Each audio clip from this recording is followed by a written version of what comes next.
श्री राम। प्रारंभ करें। आज हम लोग प्रातिपदिकार्थ लिंग परिमाण वचन मात्रे प्रथमा इस सूत्र को हम समझेंगे। ठीक है, ये सूत्र कारक प्रकरण का प्रथम सूत्र है और बहुत ही महत्वपूर्ण सूत्र है। यह इतना महत्वपूर्ण सूत्र है, इसको ऐसे समझ सकती हो कि जो स्थान आकाश में सूर्य का होता है वो स्थान पूरे व्याकरण में कारक प्रकरण का है और कारक प्रकरण में वह स्थान इस सूत्र का है। प्रथम दृष्टि में तुमको ऐसा लगेगा कि सूत्र तो बहुत सरल है, इसके अर्थ में ऐसी क्या बात है कि जो इसको इतना महत्वपूर्ण बताया जा रहा है।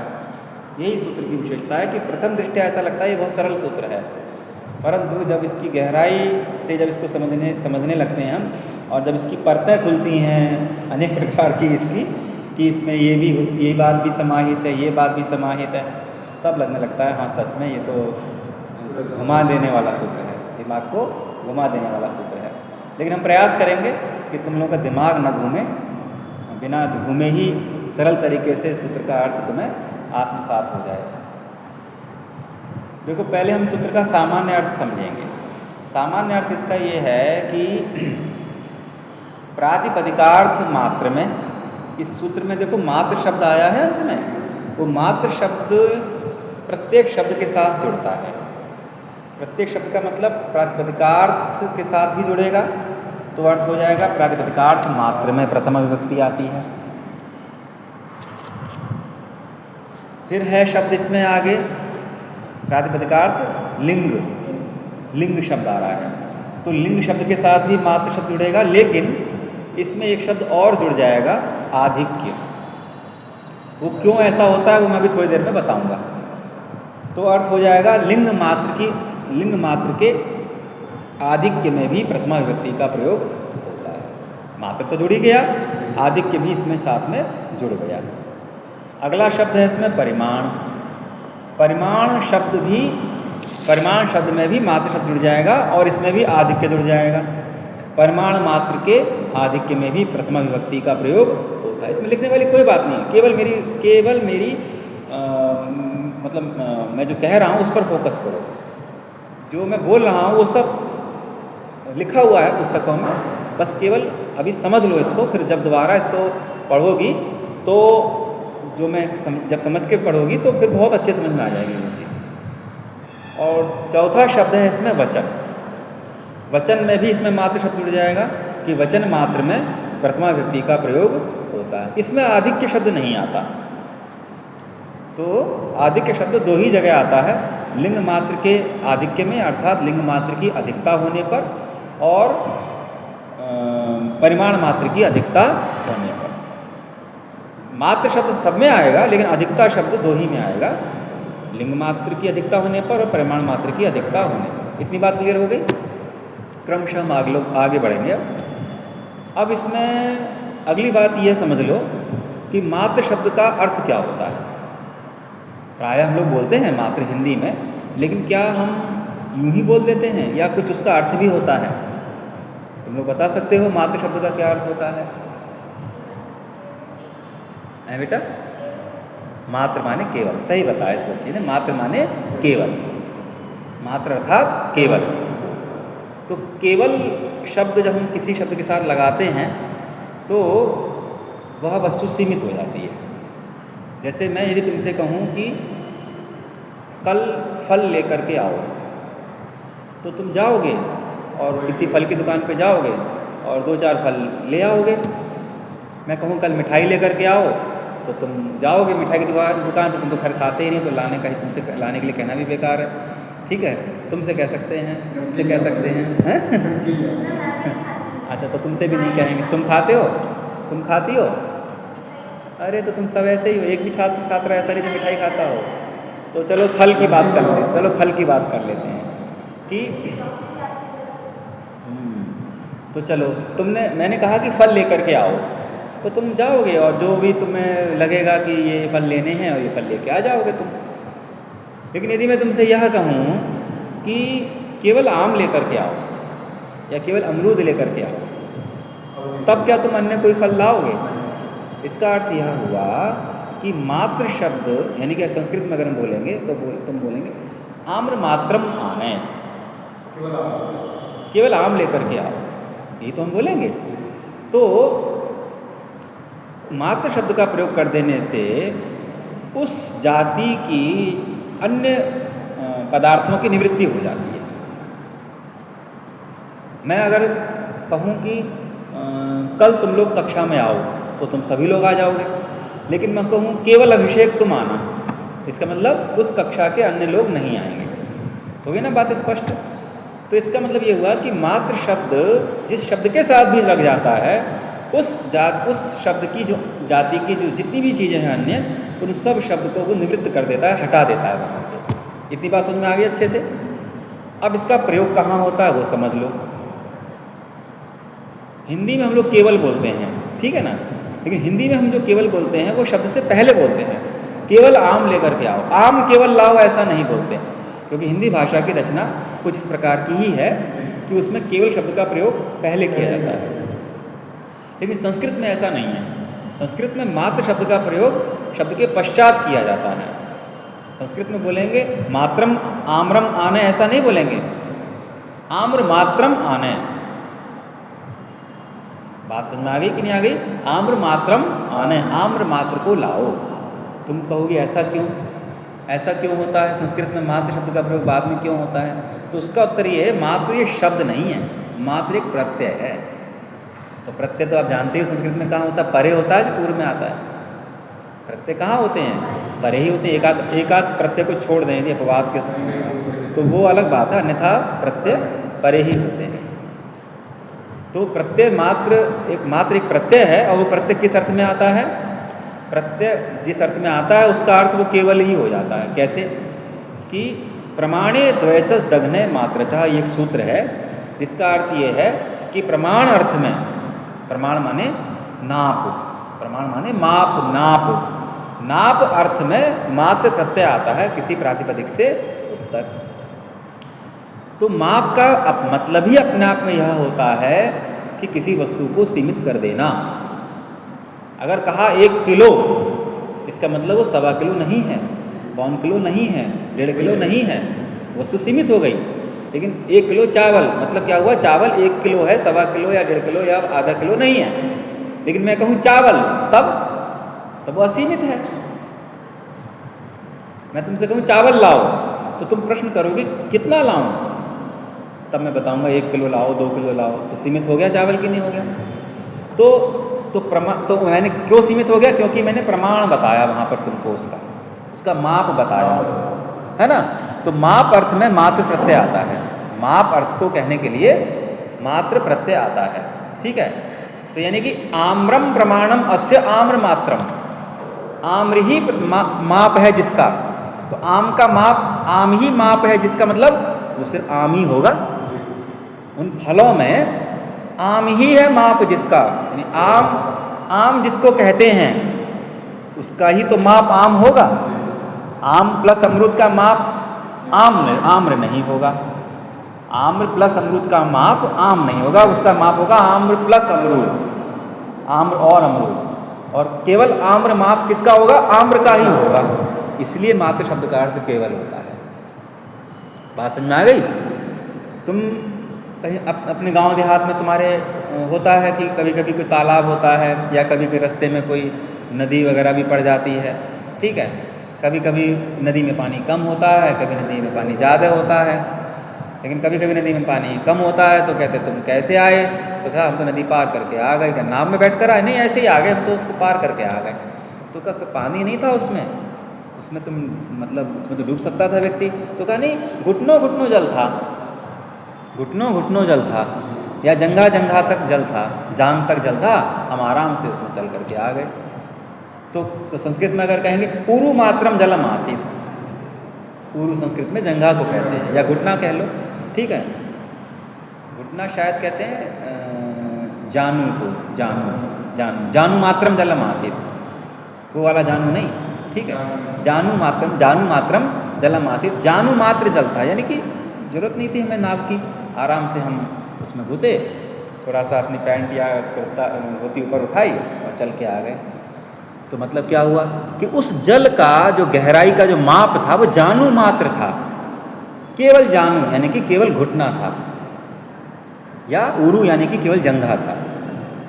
मतलब क्या हुआ, मतलब घुटनों से ऊपर जो माप है तो वो जानू मात्र नहीं कहलाएगा। जानू है माप जिस गहराई का जल का, है ना, तो केवल जानू ही तो होगा। जानू से अगर अधिक होगा तो उसको जानू कहेंगे क्या? जानू मात्र कह सकते हैं क्या? नहीं कह सकते। जानू प्रमाण कह सकते हैं क्या? उसको नहीं कह सकते।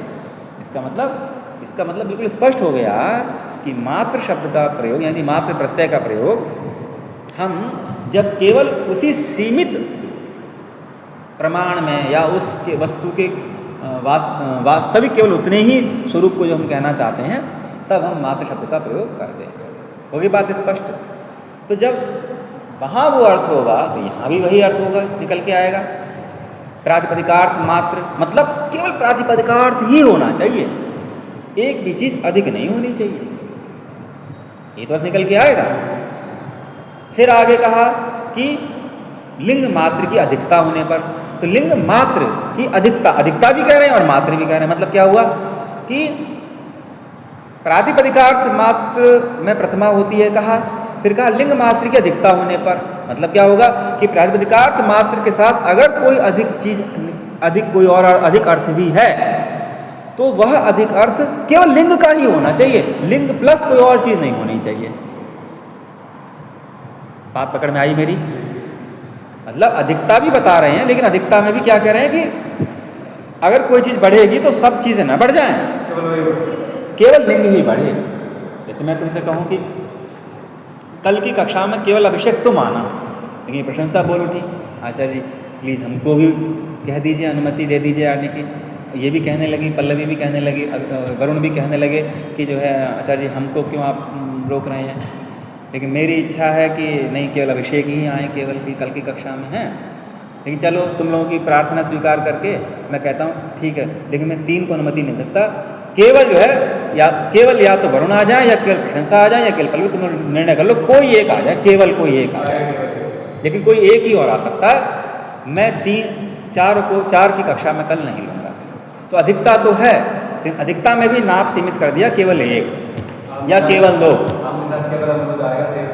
हाँ, जैसे कैसे आचार्य जी आम कई बार आम मिलते हैं दुकान पे, इस समय सीजन नहीं है या है भी तो अंत का सीजन है, तो एक आध फल और ले आऊँ, तो मतलब ठीक है, अगर तुम्हें कोई और फल लाना ही है तो केवल अमरूद और ले आना, लेकिन और कुछ मत लाना, केला वगैरह कुछ नहीं लाना। तो कितना सरल हो गया ना। तो अधिकता में भी केवल लगाया जा रहा है, देखो अधिकता में भी केवल लगाया जा रहा है। और ये मैं समझना अधिकता में केवल एक ही चीज़ को केवल कर सकते हैं आप, 2 को भी केवल कर सकते हैं। मतलब 10 लोग हैं, मैं कह रहा हूँ 2 लोग और आ सकते हो, केवल 3 लोग और आ सकते हो, यहाँ तक कि 9 लोग भी आ सकते हो, केवल 9 लोग आ जाओ, 10वां नहीं आएगा। लेकिन मैं कहूँ केवल 10 ही लोग हैं तो वहाँ केवल नहीं लगाया जाएगा। नहीं समझाई मेरी बात? मान लो 10 ही लोग हैं कक्षा में और मैं कहूँ कि केवल 10 ही लोग हैं ना, तो तुम कहोगे अच्छा केवल लगा ही क्यों रहे हो आप, केवल लगा ही क्यों रहे हो? केवल से सीमित किया जाता है, किसकी केवल लगाने से किसी की निवृत्ति होती है, तो इसकी निवृत्ति हो रही है, वो चीज़ कहाँ है? जब 10 ही लोग हैं और 10 में आप केवल 10 ही आना ऐसा कह रहे हो, तो उसमें निवृत्ति किसी की होगी नहीं, तो फिर वहाँ केवल लगाना व्यर्थ है, निरर्थक है, मतलब ऐसे मान के चलो। तो ये मैंने केवल के बारे में। तो लिंग मात्र की अधिकता होने पर, अर्थात केवल लिंग की ही अधिकता होनी चाहिए। फिर कहा परिमाण मात्र की अधिकता होने पर, मान लें वहाँ भी अगर अधिक हो तो केवल परिमाण मात्र ही अधिक हो, अन्य कोई चीज़ अधिक नहीं होनी चाहिए। इसका मतलब वह लिंग भी अधिक नहीं होना चाहिए। प्रातिपदिकार्थ मात्र के साथ प्लस परिमाण मात्र की अधिकता होनी चाहिए। प्रातिपदिकार्थ मात्र तो सब में विद्यमान रहेगा। तो अधिकता जब कही जाती है तो तुम पूछोगे ना किससे अधिक, किससे अधिक, किससे अधिक, तो वो एक बेसिक चीज़ तो बताओगी ना। तो बेसिक चीज़ है वो प्रातिपदिकार्थ मात्र। तो प्रातिपदिकार्थ मात्र के साथ यदि लिंग की अधिकता हो जाए केवल, तो भी प्रतिमा हो जाती है। प्रातिपदिकार्थ मात्र के साथ यदि केवल परिमाण मात्र की अधिकता हो जाए तो भी हो जाती है। और कोई अधिक नहीं है, केवल प्रातिपदिकार्थ मात्र ही है तो भी हो जाती, तो वो बताए ये हो ही जाती है प्रतिमा। एक चीज़ और बताई चौथी, वचन मात्र, वहाँ अधिकता नहीं है, वहाँ पर अधिकता नहीं है और वहाँ प्रातिपदिकार्थ मात्र भी नहीं है, वहाँ सिर्फ यह वचन मात्र, केवल वचन, मतलब केवल वचन में ही प्रथमा व्यक्ति का प्रयोग हो जाता है। तो अभी तो तुम लोगों को इस सूत्र का मैंने शाब्दिक अर्थ बताया है, मात्र शब्द का थोड़ा ज़्यादा विस्तार से बता दिया है, लेकिन अभी इसमें जो गहराई है वो गहराई आती है प्रातिपदिकार्थ को समझने में। लिंग को समझने में दिक्कत नहीं आएगी तुमको, परिमाण, और दूसरी गहराई आएगी तुम्हें परिमाण मात्र को समझने में। वो बहुत ही महत्वपूर्ण चीज़ है और ये कहना भी कोई अतिशयोक्ति नहीं होगी और इसको स्वीकार करने में भी कोई मुझे व्यक्तिगत रूप से कोई ग्लानि अनुभव नहीं होती है कि अध्ययन काल में मैं इस सूत्र को उतना नहीं समझ पाया जितना मैं अध्यापन काल में समझा। मतलब जिस समय मैंने अपने गुरुकुल के जीवन में जब इस सूत्र को पढ़ा था, समझा था, तो मुझे ये सूत्र बहुत सामान्य सूत्र लगा और मुझे जो है ऐसा लगा इस सूत्र में कोई विशेष बात नहीं है, बहुत आसानी से लगा कि ये तो कोई सूत्र बहुत सरल सूत्र है। लेकिन जैसे जैसे मैं निरंतर इसको जब पढ़ाने लगा और जब समझाने की स्थिति आई तब मुझे लगने लगा कि ये जो मैं बोल रहा हूँ ये इससे बच्चे को समझ में आ नहीं रहा है। तब उसको और गहराई से समझने का प्रयास किया और तब जाकर के उसकी गहराई समझ में आई। तो अध्ययन काल में इतना समझ में नहीं आया जितना अध्यापन काल में ये समझ में आया। और मेरा साथ में ये भी मानना है, मैं मतलब ये नहीं कहना चाहूँगा अहंकार से कि मुझे ही समझ में आया और किसी को समझ में नहीं आया, ऐसा नहीं है। लेकिन ये भी मैं कह सकता हूँ अपने अनुभव से कि बहुत अच्छे अच्छे लोगों को इस सूत्र का अर्थ, गहरा अर्थ पता नहीं है। ये मैं अनुभव से बात कर सकता हूँ। मैं ये नहीं कह सकता कि केवल अहंकार से कि मुझे ही पता है, मैं ये नहीं कह रहा हूँ। निश्चित रूप से अनेकों को पता होगा इसका गहरा अर्थ, पर अनुभव का आधार मतलब ये होता है कि जिन जिन लोगों के मैं संपर्क में आता हूँ, चाहे वो विद्वान हो, चाहे वो योग्यतम विद्यार्थी क्यों ना हो और अतिशय विद्वान क्यों ना हो, लेकिन उनकी विद्वत्ता से जब परिचय होता है, जब इस सूत्र पर चर्चा होती है या कोई ऐसा प्रसंग जब आता है तो अनुभव हो जाता है कि इन्होंने भी जैसे गलती जो मैंने की थी अध्ययन काल में इसको सामान्य समझने की, वही गलती इनकी आज भी विद्यमान है, अभी भी इसको सामान्य ही समझ रहे हैं। और यदि इनसे कहा जाए आप सूत्र को समझा दीजिए तो वो सामान्य अर्थ ही बता पाएंगे, इसके गहरे अर्थ को वो बता नहीं पाएंगे। और गहरे अर्थ को जब समझ लोगे तो सामान्य अर्थ जब तुम सुनोगी तो उसमें मैं कई जगह तुमको क्रॉस कर सकता हूँ, और जब क्रॉस करता हूँ तो इस लड़की को पता है कि क्या होता है कि नहीं, तो वो व्यक्ति फंस जाएगा। और गहरा अर्थ जब तुमको समझ में आ जाएगा तो कहीं फंसोगे नहीं। तो ये तुम्हारा सौभाग्य है कि अध्ययन काल में तुम्हें वह गहरा अर्थ सुनने को, समझने को मिल रहा है। और ये भी तुम्हें सुनने को मिल रहा है कि ये गहरा अर्थ है इसमें।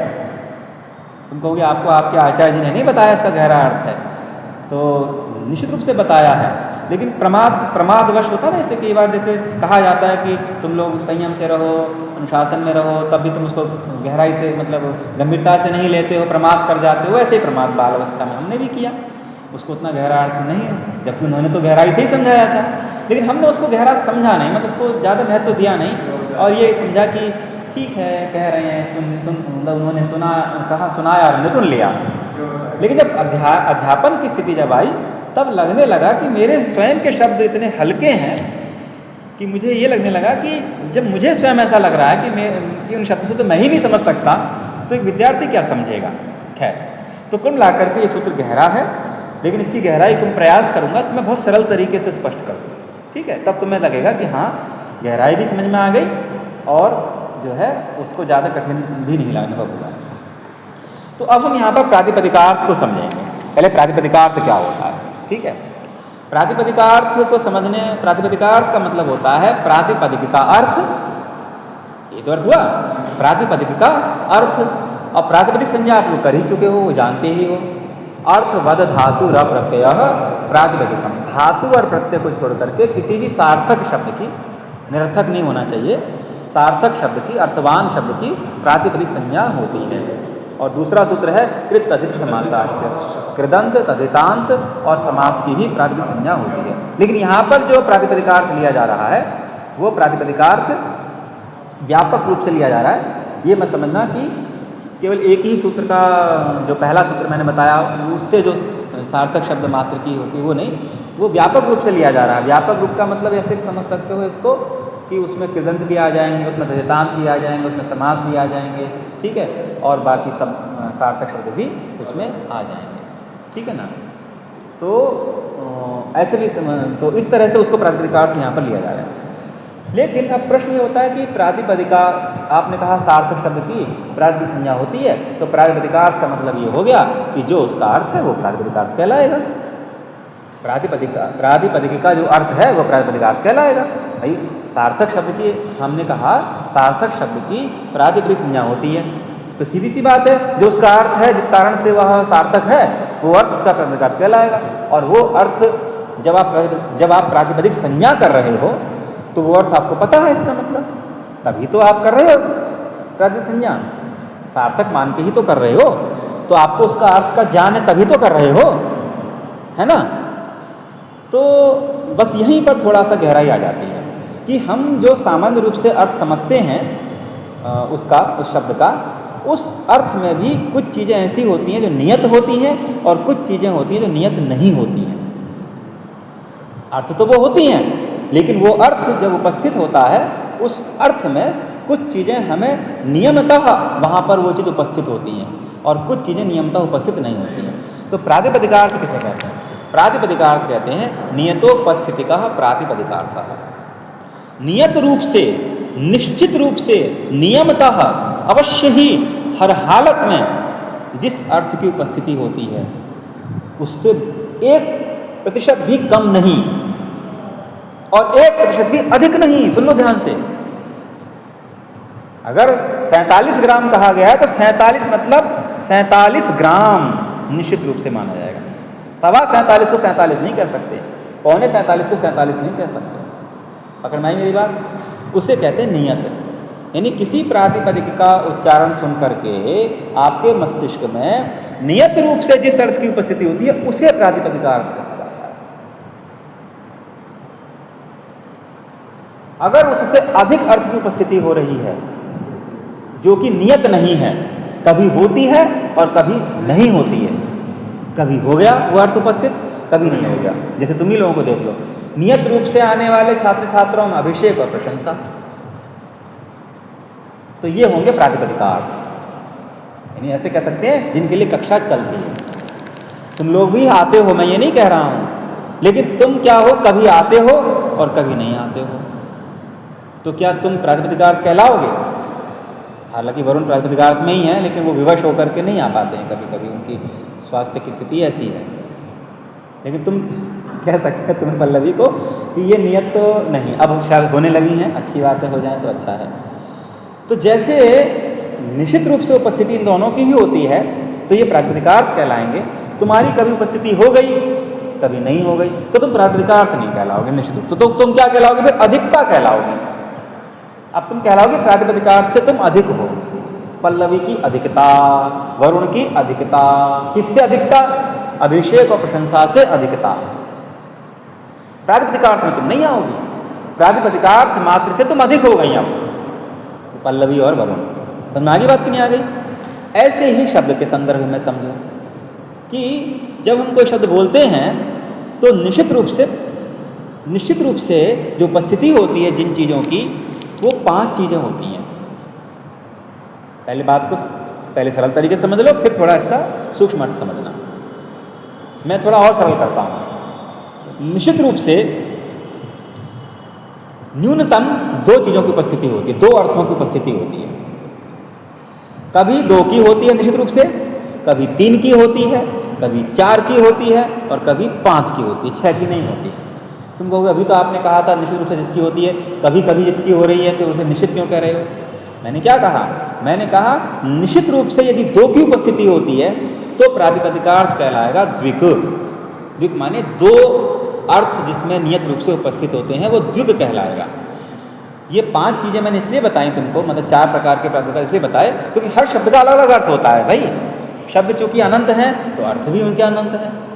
तो जब हम किसी शब्द का उच्चारण करेंगे तो हो सकता है किसी शब्द के अर्थ में निश्चित रूप से केवल 2 ही चीज़ों की उपस्थिति होती है, तब उसका प्रातिपदिकार्थ कहलाएगा द्विक। क्या कहलाएगा? द्विक। और जब किसी शब्द के उच्चारण में या किसी प्रातिपदिक का उच्चारण में जब निश्चित रूप से 3 चीज़ों की उपस्थिति होती है तो वो प्रातिपदिकार्थ कहलाएगा त्रिक। और यदि 4 अर्थों की उपस्थिति होती है निश्चित रूप से तो वो कहलाएगा प्रातिपदिकार्थ चतुष्क। और जब 5 अर्थों की उपस्थिति होती है किसी प्रातिपदिक का उच्चारण करने पर, तो वो प्रातिपदिकार्थ कहलाएगा पंचक। लेकिन ये बात निश्चित है कि प्रातिपदिकार्थ कहलाएगा तभी जब निश्चित रूप से उपस्थिति होती है उन चीज़ों की। पंचक प्रातिपदिकार्थ तभी कहलाएगा जब उन 5 पदार्थों की निश्चित रूप से वहाँ पर उपस्थिति होती है। कहाँ सोच में पड़ गई? पकड़ में आ रहा है ना विषय? ये करती रहा करो बीच बीच में, जिससे कि मुझे मालूम होता रहे। ठीक है, तो त्रिक जब होगा तो त्रिक होगा ही, मतलब 3 वहाँ होंगे ही होंगे, तभी त्रिक प्रातिपदिकार्थ कहलाएगा। और कभी और द्विक का मतलब जहाँ 2 होंगे निश्चित रूप से वहाँ द्विक कहलाएगा। इसका मतलब क्या हुआ? इसका मतलब ये हुआ कि 5 चीज़ें होती ज़रूर हैं, लेकिन जब द्विक होगा तो बाकी 3 चीज़ें उस समय अधिक कहलाएंगी, क्योंकि निश्चित रूप से वहाँ पर उपस्थित नहीं हो रही हैं। वो 2 ही चीज़ें उपस्थित हो रही हैं निश्चित रूप से, तो बाकी 3 क्या कहलाएंगी? वहाँ पर उनकी अधिकता कहलाएगी, वो प्रातिपदिकार्थ में नहीं आएंगी। उस शब्द के अर्थ में वो प्रातिपदिकार्थ में नहीं आएंगी, लेकिन वही 3 चीज़ें किसी और शब्द के अर्थ में प्रातिपदिकार्थ में आ भी सकती हैं, अगर वहाँ वो नियत रूप से उपस्थित हो रही हैं। तो ऐसी त्रिक को ले लो। त्रिक यदि प्रातिपदिकार्थ है तो इसका मतलब बाकी की 2 चीज़ें वहाँ अधिकता में आएंगी, प्रातिपदिकार्थ मात्र में वो नहीं आएंगी। यद्यपि वो 2 चीज़ें किसी और शब्द के अर्थ में नियत रूप से उपस्थित मानी जा सकती हैं, तो वहाँ वो प्रातिपदिकार्थ में आ जाएंगी। चतुष्क जब प्रातिपदिकार्थ होगा तो वो 4 चीज़ें नियत रूप से उपस्थित होंगी, जो 5वीं चीज़ है वो अधिक मानी जाएगी। और यद्यपि वो किसी और शब्द में वो 5वीं चीज़ भी नियत रूप से उपस्थित हो सकती है, तब वहाँ वो पंचक प्रातिपदिकार्थ माना जाएगा। पकड़ में आ गई मेरी बात?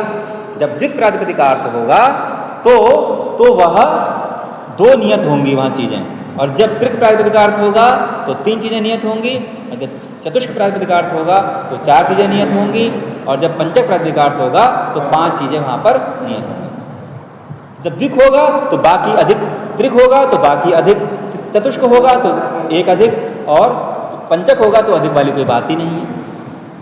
होगी बात स्पष्ट? अब हमें जानना क्या है? अब हमें जानना ये है कि वो द्विक क्या है, वो 2 पदार्थ कौन से हैं, क्योंकि न्यूनतम 2 तो होंगे ही होंगे।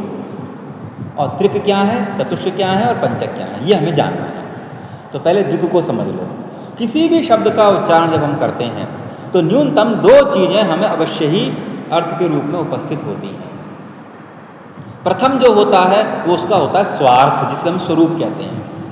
स्वार्थ अर्थात स्वरूप। जैसे मान लीजिए मैंने बोला गाय, हिंदी संस्कृत में बोलता हूँ मान लो गौ, गो शब्द मैंने बोला गो, क्योंकि प्रातिपदिक की बात हो रही है। गौ प्रातिपदिक नहीं है, प्रातिपदिक गो है, अंग्रेजी का गो नहीं। ये मत कि मैं गो बोलूँ और तुम चल दो यहाँ से उठ करके, ठीक है? आपने तो कहा गो यहाँ गो संस्कृत का शब्द है जिसका अर्थ है गाय। तो जब हम गो बोलते हैं तो हमारे बुद्धि में, मतलब हमारे सामने, हमारी बुद्धि में क्या क्या उपस्थित होता है बताओ? सबसे पहले जो उपस्थित होता है तो स्वयं गो, गो, ये हो गया उसका स्वार्थ। ये तो हर शब्द में होगा ही होगा, कुछ भी बोलो, यहाँ तक कि जिस शब्द का तुम्हें अर्थ का भी ज्ञान नहीं है, चाइनीज का भी कोई शब्द मैं बोलूँ अगर तुमको, जापानीज का कोई बोलूँ, मराठी कोई शब्द बोलूँ, तो भी तुम्हें उसके स्वार्थ का तो बोध तब भी होगा ही होगा। ठीक है ना? और एक हो गया स्वार्थ यानी कि स्वरूप जिसको हम कहते हैं, और एक होता है व्यक्ति। व्यक्ति का मतलब होता है वो जिस चीज़ को भी कहता है वो भले अज्ञात हो, लेकिन किसी न किसी को तो कहता है वो। अज्ञात होने पर भी, जैसे तुम्हें मालूम नहीं मराठी शब्द में मैं कोई शब्द बोलूँ और तुम्हें उसका अर्थ नहीं पता, लेकिन तुम्हें ये तो पता है वो स्वरूप, और कुछ ना कुछ तो होगा ही होगा।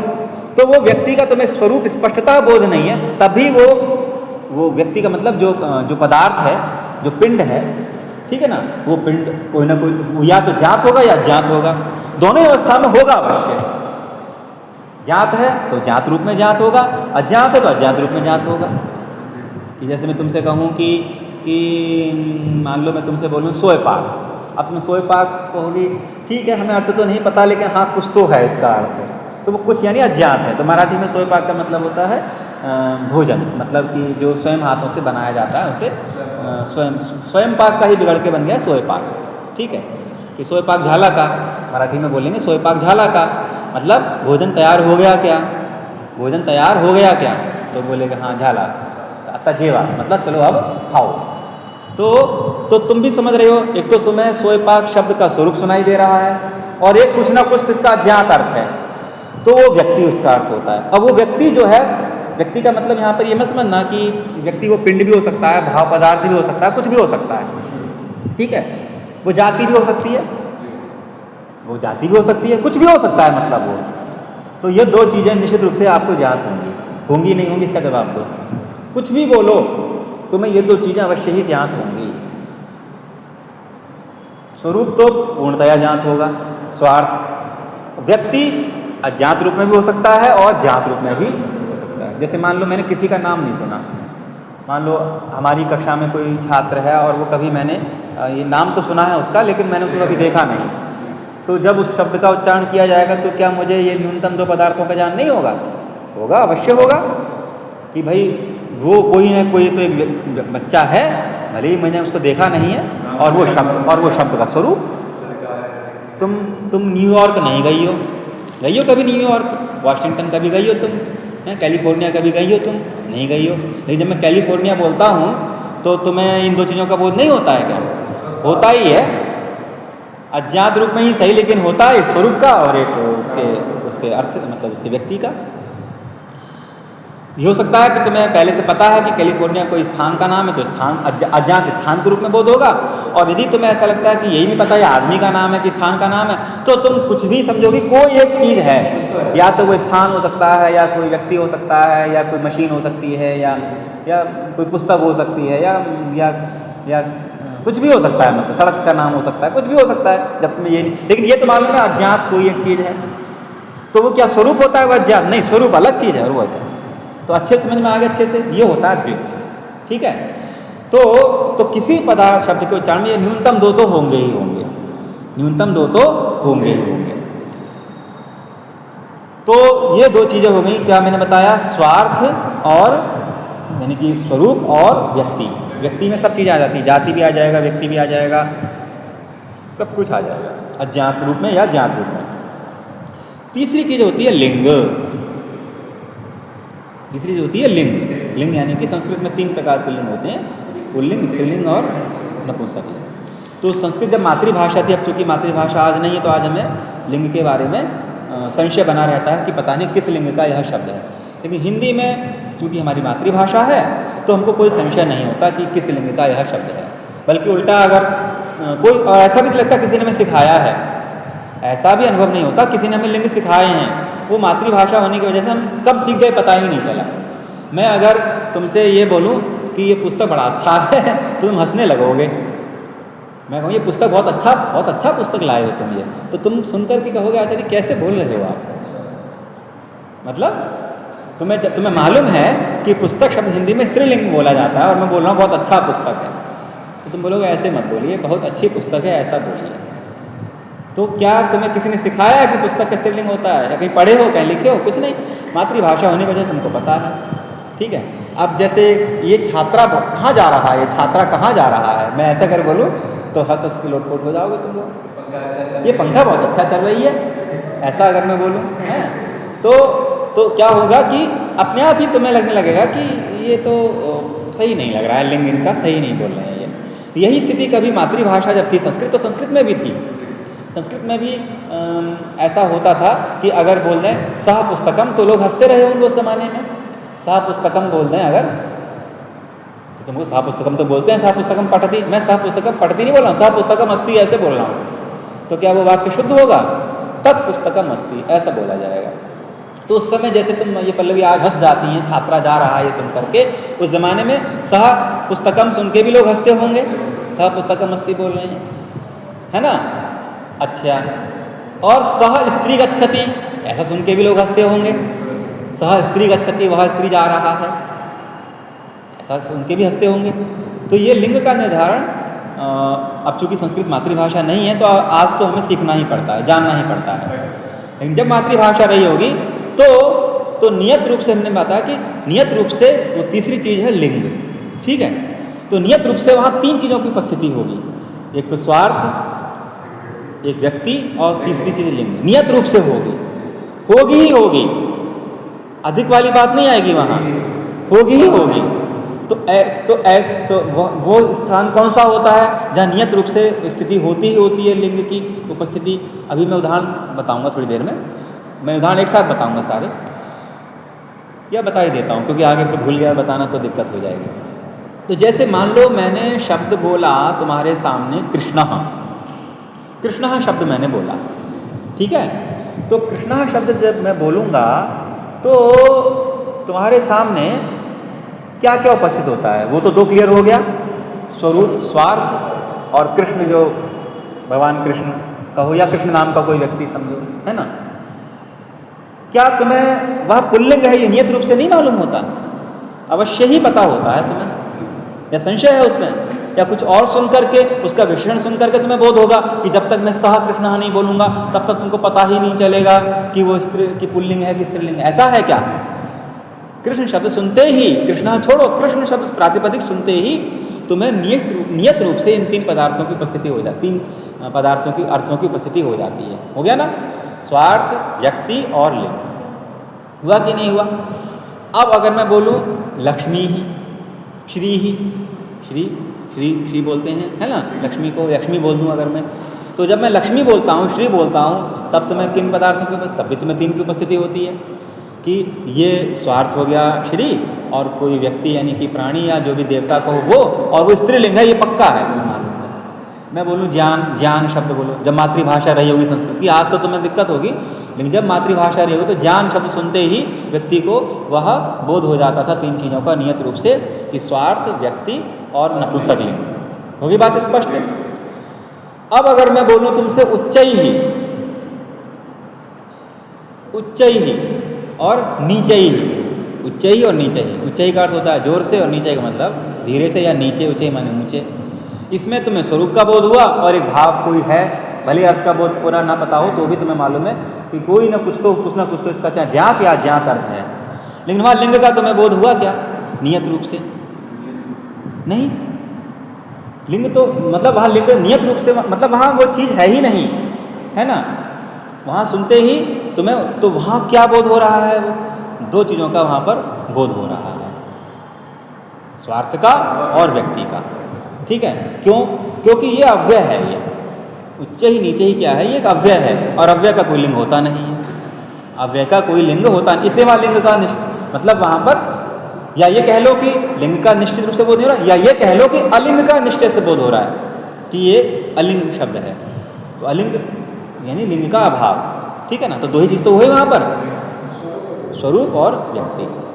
तो ऐसे कह सकते हैं कि जब केवल स्वरूप का बोध, स्वरूप और व्यक्ति का बोध होगा तो ऐसी अवस्था में प्रातिपदिकार्थ में वो द्विक प्रातिपदिकार्थ कहलाएगा, है ना। और लिंग भी यदि उसमें घुस रहा है, लिंग भी नियत रूप से बोध हो रहा है, तो वो भी तो त्रिक प्रातिपदिकार्थ कहलाएगा प्रातिपदिकार्थ ही, क्योंकि नियत रूप से बोध हो रहा है, ये मैं कहना चाह रहा हूँ। उच्च ही और नीचे ही में हुआ द्विक प्रातिपदिकार्थ, और कृष्ण श्री ही ज्ञान में हुआ त्रिक प्रातिपदिकार्थ। पकड़ में आ रही मेरी बात अच्छे से? और तो कुछ बोध नहीं हो रहा है ना कृष्ण के साथ, और किसी चीज़ का नियत रूप से बोध तो नहीं हो रहा है, या हो रहा है? एक चीज़ का और बोध हो रहा है, कृष्ण बोलते ही कृष्ण एक है या दो या तीन, या निश्चित रूप से बोध हो रहा है ना, ये बोध नहीं हो रहा है, ये बोध नहीं हो रहा है नियत रूप से। क्या मालूम वो एक कृष्ण है या दो कृष्ण है या तीन कृष्ण है। लेकिन यदि कृष्ण संज्ञा भगवान कृष्ण की अगर बात आएगी, ऐसा अर्थ तुमको बोध हो रहा है, तो वहाँ वचन भी उसमें घुस जाएगा, संख्या भी घुस जाएगी। बोलो घुसेगी नहीं घुसेगी? अवश्य वहाँ संख्या भी घुस जाएगी। तो वहाँ उस अवस्था में क्या हो जाएगा कि तो फिर वो भी उसमें आ जाएगा। बात समझ में आ गया ये? तो इस तरह से तो तब क्या कहलाएगा वो? तब उसमें चार चीज़ें आ गई, स्वार्थ, व्यक्ति, लिंग, संख्या। मैं गलत तो नहीं कहता? स्वार्थ, व्यक्ति, लिंग, स्वार्थ, व्यक्ति, लिंग, संख्या, और एक चौथी चीज़ मैंने क्या बताई थी? परिमाण, और तो छह चीज़ें हो गई। इसका मतलब नहीं, तो ये स्वार्थ, ये जो ना स्वार्थ और व्यक्ति को जो एक ही में माना जा रहा है, ये स्वार्थ व्यक्ति को मैं उस दिन भी शायद मैंने बात बताई थी, स्वार्थ और व्यक्ति तो ये उसमें आ जाएंगे, और तो वो एक ही चीज़ में मानो, स्वार्थ व्यक्ति को एक ही चीज़ में मानो, और द्विक हो जाएगा लिंग को जोड़ करके, त्रिक हो जाएगा वचन को जोड़ करके, परिमाण जोड़ करके चतुष्क हो जाएगा और पंचक में हो जाएगा तुम्हारा वो वाला जिसमें कारक हो जाएगा। समझ आई बात कि नहीं आई? वो द्विक में वो दो मैं कह रहा था वो गलत कह रहा था, वो द्विक जो है उसमें प्लस लिंग हो जाएगा, मतलब स्वरूप यानी कि स्वार्थ और व्यक्ति वो एक तरह से वही हो गई। मैं गलत तो नहीं कह रहा हूँ कहीं, फिर से गलत कह रहा हूँ कहीं मैं। 5 चीज़ें होती हैं, पंचक प्रातिकार होता है स्वार्थ, व्यक्ति, लिंग, संख्या, हाँ परिमाण नहीं है उसमें, सॉरी मैं गलत कह गया, 4-5 ही चीज़ें हैं, परिमाण नहीं है। परिमाण अलग चीज़ है, बिल्कुल पूरी तरह से वो अलग चीज़ है, परिमाण अलग ही चीज़ है। मैं भी बताऊंगा कैसे बताऊंगा। तो द्विक में वही होगा अब मैं स्पष्ट कर रहा हूँ, फिर से समझ लो, एडिट कर रहा हूँ अपने अर्थ को। वही जो पहले वाला वाक्य वही अभी भी है। 5 चीज़ों में स्वार्थ 1, व्यक्ति 2, 3 लिंग, 4 संख्या और 5 कारक। परिमाण इसमें नहीं आता है, परिमाण बाद में बताऊंगा किस तरह से होता है। तो अब फिर वापस आ जाओ, तो जब स्वार्थ व्यक्ति हुआ तो द्विक प्रातिपदिकार्थ वो किस में आएगा? उच्च ही नीचे ही में आ जाएगा, अव्यय शब्दों में, यानी कि जहाँ अलिंग शब्द होते हैं, अलिंग शब्द जो होते हैं वो आ जाएंगे द्विक प्रातिपदिकार्थ में। और जहाँ निश्चित लिंग वाले शब्द होते हैं, निश्चित लिंग वाले शब्द होते हैं वो आ जाएंगे त्रिक प्रातिपदिकार्थ में। जैसे कृष्ण श्री ज्ञानम, वह निश्चित रूप से लिंग जो है वो, लेकिन एक वचन द्विवचन बहुवचन का आपको अभी पक्का नहीं मालूम, जाने है कि जानानी है कि श्री श्रियौ श्रिया है या कृष्ण कृष्णौ कृष्णा, ये भाई हमको नहीं पता इसके बारे में, ठीक है। लेकिन अगर भगवत संज्ञा वाली बात आ जाएगी, कृष्ण भगवान वाली बात आ जाएगी, तो वहाँ फिर वचन भी नियत, फिर वहाँ वचन भी आ जाएगा उसमें, वो एक ही है, वचन भी फिर नियत में आ जाएगा। तब वो कौन सा प्रातिपदिक कहलाएगा? वो चतुष्क प्रातिपदिक कहलाएगा। और यदि कृष्ण नाम का कोई व्यक्ति अर्थ में कर रहे हो तो वहाँ त्रिक प्रातिपदिकार्थ है। ये नहीं मालूम कितने व्यक्तियों की बात हो रही है, क्योंकि इतिहास के बारे में हमको पता है कि भगवान कृष्ण एक ही थे, लेकिन कृष्ण नाम के व्यक्ति जो लोक में हैं वो हमको क्या पता कि 2 की बात कर रहा है वक्ता, या 3 की बात कर रहा है, या 10 की बात कर रहा है, या 1 की बात कर रहा है। तो वचन तो नियत नहीं है, लेकिन ये पक्का मालूम, चाहे 10 भी हो चाहे 100 भी हो, वो होंगे पुल्लिंग में, और स्वार्थ भी है और व्यक्ति भी है। दोनों मंत्र समझ में आ गया? कृष्ण प्रभु की बात करेंगे तो चतुष्क प्रातिपदिकार्थ हो जाएगा, कृष्ण व्यक्ति की बात करेंगे तो त्रिक प्रातिपदिकार्थ होगा, स्वार्थ, व्यक्ति और संख्या। हो गया स्पष्ट? अब आ जाओ, तो ये हो गया। तो चौथी चीज मैंने बताई दिया संख्या, जिसमें संख्या का भी यानी कि वचन का भी यदि नियत रूप से बोध हो रहा हो तो वो चतुष्क प्रातिपदिकार्थ कहलाएगा। जैसे कि अभी मैंने बताया कृष्ण नाम का कोई व्यक्ति है और उसमें चारों चीज़ों का आपको बोध हो रहा है, नियत रूप से बोध हो रहा है, स्वार्थ का, व्यक्ति का, लिंग का और संख्या का। होगी बात स्पष्ट? अच्छा, अब आ जाओ पंचक प्रातिपदिकार्थ पर। पंचक प्रातिपदिकार्थ मैंने बताया 5वीं चीज होती है कारक। कारक, तो कारक, अब संस्कृत मातृभाषा जब होगी तो उसे कारकों का भी ज्ञान होगा, भले उस तरह से ना हो, सूत्र के रूप में ना हो, लेकिन ये तो पता ही होगा। जैसे मैं तुमसे बोलूँ कि तुम बोलते ही हो कि मुझे गांव जाना है, मुझे गांव को जाना है, ऐसा बोलती ही हो, तुम्हें भले ही पता ना हो कारक है कौन सा कारक है, लेकिन ये तो बोलती हो। गांव में जाना हो तो तुम यही बोलोगी गांव जाना है या गांव को जाना है, लेकिन गांव का जाना है तो नहीं बोलोगी, तुम्हें अच्छे से पता है। भले तुम्हें पता नहीं है कि संबंध क्या होता है, षष्ठी किस में आती है, को किस में लगता है, लेकिन तब भी बोलती है ऐसा ही वो। इसका मतलब जब मातृभाषा होती है तो हमें कारकों का सहज रूप से बोध होता है, भले उनकी संज्ञाओं का बोध हो या ना हो। तो संस्कृत में भी जब मातृभाषा रही होगी तो कारकों का भी वहाँ स्वाभाविक रूप से लोगों को बोध रहा होगा। तो जैसे अगर मैं बोलूँ दधि शब्द ह्रस्व एकारांत शब्द है, दधि शब्द का अर्थ होता है दही। और जब दधि के हम जब रूप चलाते हैं, नपुंसकलिंग में रूप चलते हैं इसके, दधि दधनी दधीनी, दधि दधनी दधीनी, तो देखो प्रथमा के एक वचन में भी दधि बनता है, मूल प्रातिपदिक भी दधि है। द्वितीया के एक वचन में भी दधि बनता है, मूल प्रातिपदिक भी दधि है। तो जब दधि बोलेंगे तो इन 5 चीज़ों का नियत रूप से बोध होगा, 5 चीज़ों का नियत रूप से बोध होगा। बाद में जाकर के फिर वक्ता जब वाक्य बोलेगा दधना वगैरह, तब वो फिर 5वीं चीज़ अपने आप हट जाएगी कि वो कौन सा कारक है, कर्म है कि करता है। कर्म है करता है तो वही रहेगा 5 ही, लेकिन अगर करण बोल देगा, वो तृतीया बोलेगा तो अपने आप 5 चीज वहाँ पर चली जाएगी, फिर वो एडिट हो जाएगा, उसका प्रातिपदिकार्थ क्या हो जाएगा, एडिट हो जाएगा। जैसे मैं भी अपने अर्थ में कभी कभी एडिटिंग करता हूँ, नहीं करता हूँ कि पहले कुछ बोल गया, मुझे लगा मैं गलत बोल गया तो फिर मैं उसको सही कर देता हूँ। वैसे ही फिर प्रथम दृष्टि नियत रूप से तो वहाँ कारक का बोध होगा दधि सुनते ही, कर्म का या कर्ता का या दोनों का, लेकिन जब वाक्य बोलेगा कि दधना, तब फिर वो अपना एडिट कर लेगा, उससे 5वीं चीज़ को वो हटा देगा। तो अब देखो यहाँ पर कौन कौन सी स्वरूप दधि, व्यक्ति कोई पदार्थ, खाने वाला एक पदार्थ है वो, लिंग नपुंसक लिंग, और संख्या एक, और कारक कर्म या कर्ता, 5 चीजें हो गई। तब ये पंचक प्रातिपदिकार्थ कहलाएगा, तब ये पंचक प्रातिपदिकार्थ कहलाएगा। तो मैंने तुम्हें 5 प्रकार के उदाहरण बता दिए, उदाहरण 4 बताए हैं, लेकिन उसमें 5 चीजें आ गई। 2 तो पक्का होनी है, स्वार्थ व्यक्ति, लिंग भी हो सकता है। तो लिंग कब प्रातिपदिकार्थ बनेगा नियत रूप से, जब वह नियत लिंग वाले जो शब्द होंगे, जैसे कि कृष्ण, श्री, ज्ञानम, वो उसको उदाहरण बनेंगे। स्वार्थ और व्यक्ति तब बनेंगे जब अलिंग वाले शब्द होंगे, जिनका कोई लिंग नहीं होता, तब वो द्विक प्रातिपदिकार्थ में आएंगे। ठीक है। और चतुष्क में जब वचन भी नियत रूप से बोध होगा, जैसे कि मैंने क्या बताया था, जैसे कृष्ण नाम का कोई व्यक्ति है, ठीक है, वो क्या ना कृष्ण नाम के प्रभु हैं, प्रभु की जब संज्ञा होगी तो वचन भी वहाँ पर बोध होगा, तो चतुष्क हो जाएगा। और कृष्ण नाम का अगर व्यक्ति है तो त्रिक ही रहेगा। होगी बात स्पष्ट। और पंचक में जैसे दधि मधु, दधि मधु शब्द ऐसे शब्द हैं कि जिनमें प्रातिपदिक का भी स्वरूप वही रहता है और कारक बनने के पश्चात भी वही स्वरूप रहता है, और वचन भी एक वचन रहता है। तो इसका मतलब वहाँ 5 चीज़ें आपको नियत रूप से उनका बोध होगा। होगी बात स्पष्ट। अब समझ लो, अब आगे बढ़ते हैं हम। अब क्या है यहाँ पर कि यदि द्विक प्रातिपदिकार्थ होगा नियत रूप से, त्रिक नहीं है, तो तीसरी चीज़ अगर बाद में तीसरी चीज़ भी अगर तुम्हें बोधित हो रही है तो वो अधिक मानी जाएगी।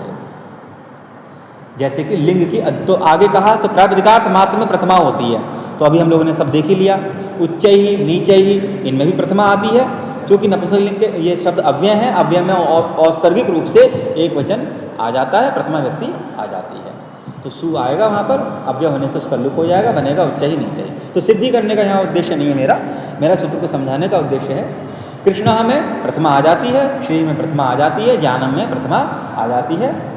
तो अगर वो क्या नियत रूप से उपस्थित हो रहा है वो तुम डिसाइड कर लो।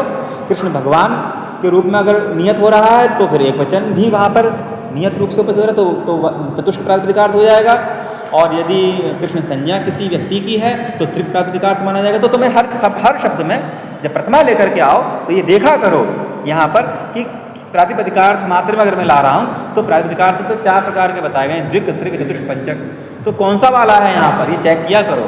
ठीक है, यूं ही मत लाया करो। तो जब भगवत संज्ञा वाली कृष्ण शब्द से प्रथमा लाओगे तो क्या मान कर लाओगे प्रातिपदिकार्थ, त्रिक, द्विक या चतुष्क या पंचक?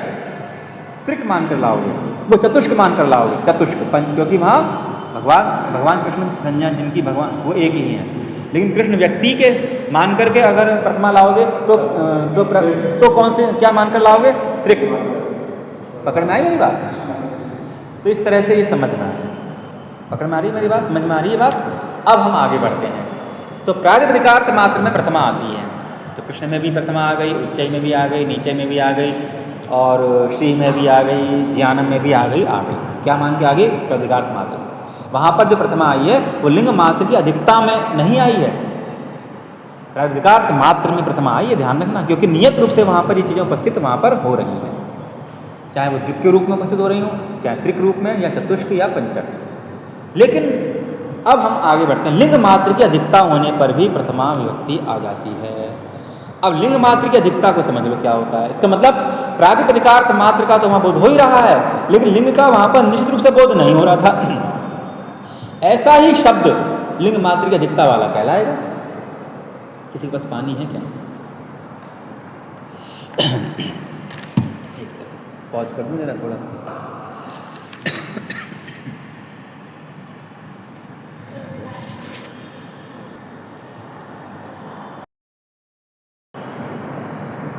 श्री राम। तो मैं क्या कह रहा था कि जब लिंग मात्र की अधिकता, तुम भूल गई क्या कह रहा था? जब लिंग मात्र की अधिकता वाली जब बात आएगी तो इसका मतलब ये हो गया कि वहाँ पर सिर्फ लिंग की अधिकता है और किसी चीज़ की अधिकता नहीं है। तो ऐसे शब्द कौन से होते हैं? ऐसे शब्द वो होते हैं जिनका लिंग निश्चित नहीं होता। जिन शब्दों का लिंग निश्चित नहीं होता तो उसका मतलब उनका जब प्रातिपदिकार्थ का हमको बोध होगा तो सिर्फ वो द्विक वाला ही होगा, द्विक वाला ही होगा भाई, स्वार्थ और व्यक्ति, क्योंकि उनका लिंग निश्चित ही नहीं है। तीनों लिंगों में उनका प्रयोग होता है। जैसे तट शब्द है, तट का मतलब किनारा, तो तट शब्द का संस्कृत में तीनों लिंगों में प्रयोग होता है, तटः, तटी, तटम। जब तीनों में प्रयोग होता है तो आपने केवल जब तट सुनोगी तो आपको क्या पता कि भाई किस लिंग में वक्ता बोलना चाह रहा है, क्योंकि नियत तो है नहीं उसका लिंग। तो अनियत लिंग वाले जो शब्द होते हैं वो आते हैं लिंग मात्र की अधिकता वाले उदाहरण में। लिंग मात्र की अधिकता मतलब वहाँ पर तट शब्द जब सुनोगी तो ऐसी अवस्था में क्या होगा कि तट शब्द सुनते ही एक तो स्वरूप यानी स्वार्थ का बोध होगा, और एक जो किनारा जो उसका जो अर्थ है यानी कि व्यक्ति जिसको हम कह सकते हैं, जाति कह सकते हैं, जाति ही होगा यहाँ पर, क्योंकि किसी भी तट को तट कह सकते हैं, गंगा तट को भी, यमुना तट को भी, तो जाति का बोध हो गया। तो वो उस व्यक्ति वाले उसमें व्यक्ति में सब चीज़ें आ जाती हैं, है ना, कोई एक चीज़ चाहे व्यक्ति हो, चाहे जाति हो, चाहे स्थान हो, चाहे कुछ भी हो, वो सब उसी में आ जाती है। मतलब एक स्वरूप हो गया और एक उससे होने वाला कोई अर्थ, वो अर्थ भावात्मक भी हो सकता है, जाति स्वरूप वाला भी हो सकता है, पिंड स्वरूप वाला भी हो सकता है, एक भी हो सकता है, और वो समूह भी हो सकता है, कुछ भी हो सकता है, वो सब व्यक्ति में ही आ जाएगा। तो एक तो तट शब्द सुनते ही वो दो चीज़ों का बोध हो रहा है, लेकिन क्या लिंग का बोध हो रहा है नियत रूप से?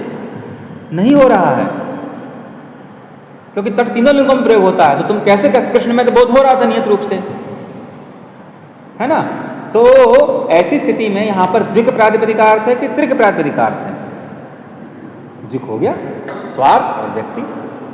ना वचन का नियत रूप, ना वचन का पता चल रहा है कि एक तट है कि दो तट हैं कि 10 तट हैं, क्या मालूम, समझ आई बात। तो द्विक प्रातिपदिका अर्थ यहाँ पर है, ठीक है। तो अब कोई प्रश्न ये करे कि जो है कि प्रातिपदिकार्थ मात्र में प्रथमा विभक्ति का प्रयोग होता है, ठीक है, लेकिन तट शब्द एक ऐसा शब्द है कि जिसमें नियत रूप से तो केवल दो चीज़ों का बोध हो रहा है, लेकिन तीसरी चीज़ जो लिंग है उसमें शंका बनी हुई है, यानी वहाँ है तो कोई ना कोई लिंग, लेकिन हमको उसका नियत रूप से बोध नहीं हो रहा है, तो वो चीज़ अधिक नहीं हो गई। तो जब अधिक हो गई और वो प्रातिपदिकार्थ में वो आ नहीं सकती तो प्रथमा हो ही नहीं पाएगी फिर तो उसमें। या तो तट शब्द अलिंग होता, कोई लिंग ही ना होता, तो हम जैसे उच्च ही नीचा ही में प्रथमा लाए वैसे ले आते, लेकिन तट शब्द में तीसरी चीज का नियत रूप से बोध तो नहीं हो रहा है, लेकिन ये तो पता है कि है उसमें वो चीज, यानी तुम वेटिंग कंडीशन में तो आ गए ना, तुमने होल्ड तो कर लिया ना अपने बुद्धि को कि अब मैं जरा इसका थोड़ा सा इसका वाक्य सुनूं या थोड़ा सा मैं इसका विशेषण सुनूं, तब पता चलेगा मुझे कि ये सहतटः बोल रहा है कि सातटी बोल रहा है कि तटम बोल रहा है। यानी ये तो निश्चित है कि नियत लिंग का तुम्हें नियत रूप से बोध नहीं हुआ, लेकिन ये तो पता है कि लिंग है उसमें। अभिषेक आंखों में गड्ढा नजर आ रहा है, फिर से दोबारा से समझो, पकड़ में आई मेरी बात कि तट शब्द तीनों लिंगों में प्रयोग होता है। तो जब भी तुम तट सुनोगे तो तुम्हें स्वरूप और व्यक्ति का तो बोध होगा ही होगा, लिंग का तुम्हें बोध नहीं हो रहा है कि किस लिंग का यह शब्द है। जैसे कृष्ण में पक्का था पुल्लिंग है, श्री में स्त्रीलिंग है, ज्ञान में नपुंसक लिंग है, लेकिन तट में क्या लिंग है इसका बोध नहीं हो रहा है, पुल्लिंग स्त्रीलिंग, लेकिन ये तो पता ही है ना कि इसमें कोई ना कोई लिंग तो है।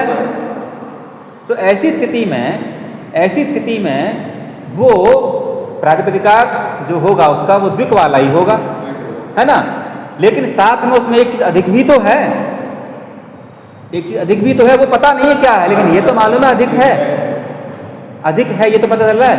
तो फिर वो प्रातिपदिकार्थ मात्र प्लस एक चीज और हो गई, तो क्या उसे प्रातिपदिकार्थ मात्र कह सकते हैं हम? जैसे कल की हम कोई बात कर रहे थे कि कल की व्याख्या में हम कुछ कह रहे थे ना, कोई बात ऐसी आई थी कि मैंने कहा कि हाँ कि कारक प्रातिपदिकार्थ व्यतिरिक्त, कारक और प्रातिपदिकार्थ से जो भिन्न है, कारक और प्रातिपदिकार्थ से जो भिन्न है, तो रामस्य पुत्रः ग्रामं गच्छति में राम तो कारक से भिन्न है, बात सही है, लेकिन जो पुत्र है वो कारक से भिन्न हम उसे नहीं कह सकते, मतलब क्योंकि वो क्या हो गया, वो नहीं उसे भी कारक से भिन्न हम कह सकते हैं, क्योंकि उसमें कारक प्लस प्रातिपदिकार्थ है। जैसे 7 नंबर की चप्पल को 6 नंबर की चप्पल नहीं कह सकते आप, जबकि 7 नंबर में 6 नंबर अपने आप आ जाता है, 6 + 1 7, लेकिन क्या उस 7 को हम 6 कह सकते हैं? 6 से क्या हो जाएगा, वो भिन्न हो जाएगा, तो कारक से भिन्न हो जाएगा वो भी, तो फिर उसमें भी षष्ठी आने लगेगी। लेकिन जब कहा कि नहीं वो कारक से भी भिन्न होना चाहिए और प्रातिपदिकार्थ मात्र से भी अलग होना चाहिए, तो प्रातिपदिकार्थ मात्र उसमें चूंकि आ रहा है पुत्रः में, इसलिए वो भिन्न हो जाता है, इसलिए उसमें षष्ठी नहीं होती। आगे बात समझ में।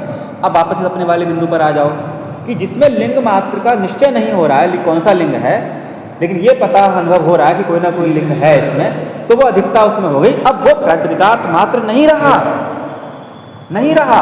जब नहीं रहा तो अगर सूत्र केवल यह होगा कि प्रातिपदिकार्थ मात्र में प्रथमा होती है, तब वहाँ पर तत् शब्द के आगे प्रथमा आ ही नहीं पाएगी।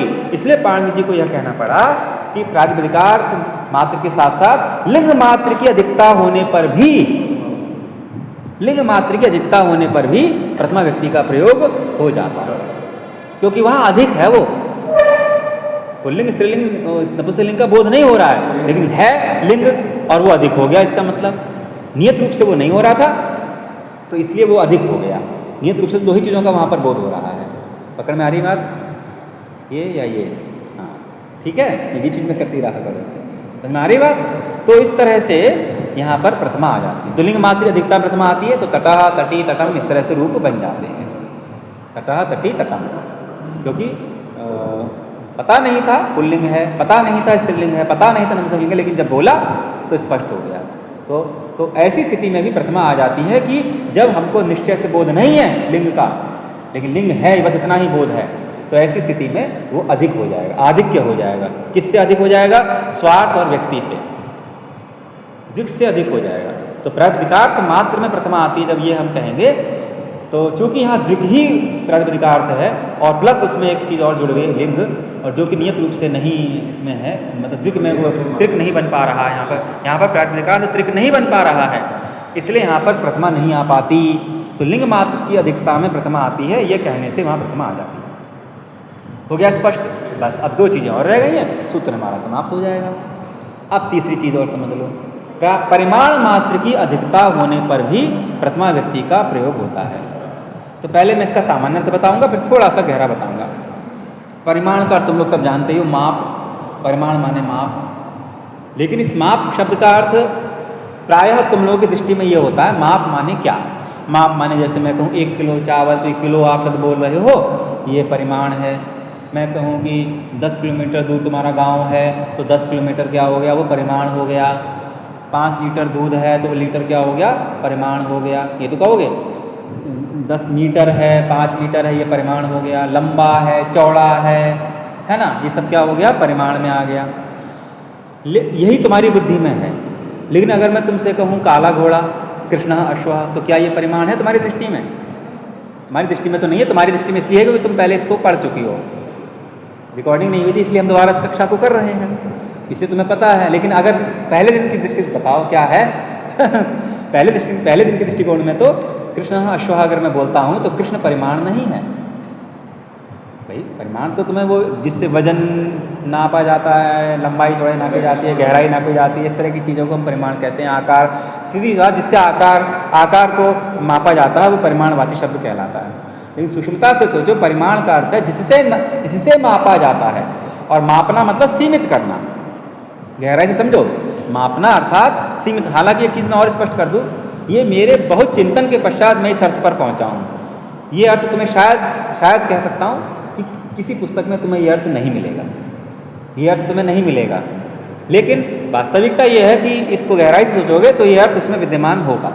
ठीक है, तो मैं अभी से वो बात बता दे रहा हूँ। तो परिमाण का मतलब हो गया माप, जिससे हम जिस चीज़ को मापते हैं वो चीज़ परिमाण मतलब जो है माप परिमाण कहलाती है। तो माप मतलब सीमित करना। जब आपने 1 किलो बोला मतलब 1.5 किलो नहीं है, 1.25 किलो नहीं है, आधा किलो नहीं है, सीमित होगी वो चीज़ की नहीं हो गई। तो अगर मैं बोलता हूँ कृष्ण अश्वः, काला घोड़ा, मतलब लाल घोड़ा नहीं है, सफ़ेद घोड़ा नहीं है, हो गया कि नहीं हो गया? जब तुम बोलती हो छोटा घोड़ा, तो छोटा शब्द से जो माप जो सीमित होता है, बड़ा नहीं है, वही बात कृष्णा कहने से भी निकल के आती है कि सफ़ेद नहीं है, कि लाल नहीं है, कि चितकबरा नहीं है। काली गाय, कृष्णा गऊ जब बोलता हूँ तो मतलब सफ़ेद गाय नहीं है, लाल गाय नहीं है, चितकबरी गाय नहीं है, हैं? काली गाय है। तो होगी ना सीमित वो चीज़। इसका मतलब कि हम ये और व्यापक तरीके से हम इसको ऐसे समझ सकते हैं कि परिमाण का मतलब हो गया विशेषण। परिमाण माने विशेषण। अच्छी पुस्तक यानी बुरी नहीं है, सीमित नहीं हो गई। मोटी में तो खैर परिमाण हो ही जाएगा। अच्छी को तुम लोग परिमाण नहीं मानते हो, अच्छी पुस्तक है ना, अतिशय विद्वान, बहुत अच्छे, मतलब उच्च कोटि के विद्वान हैं, इसको तुम परिमाण नहीं मानोगे, लेकिन ये परिमाणवाची शब्द कह सकते हैं, क्योंकि अतिशय विद्वान मतलब कम विद्वान नहीं है, मतलब बहुत अच्छे, सीमित माप हो गया, सीमित हो गया, उनको अन्य मतलब समस्त लोगों से अलग हो गए वो, कम विद्वानों से उनको अलग कर दिया गया अतिशय विद्वान कह करके, और कम विद्वान कहते अतिशय विद्वान से उसको अलग कर दिया गया।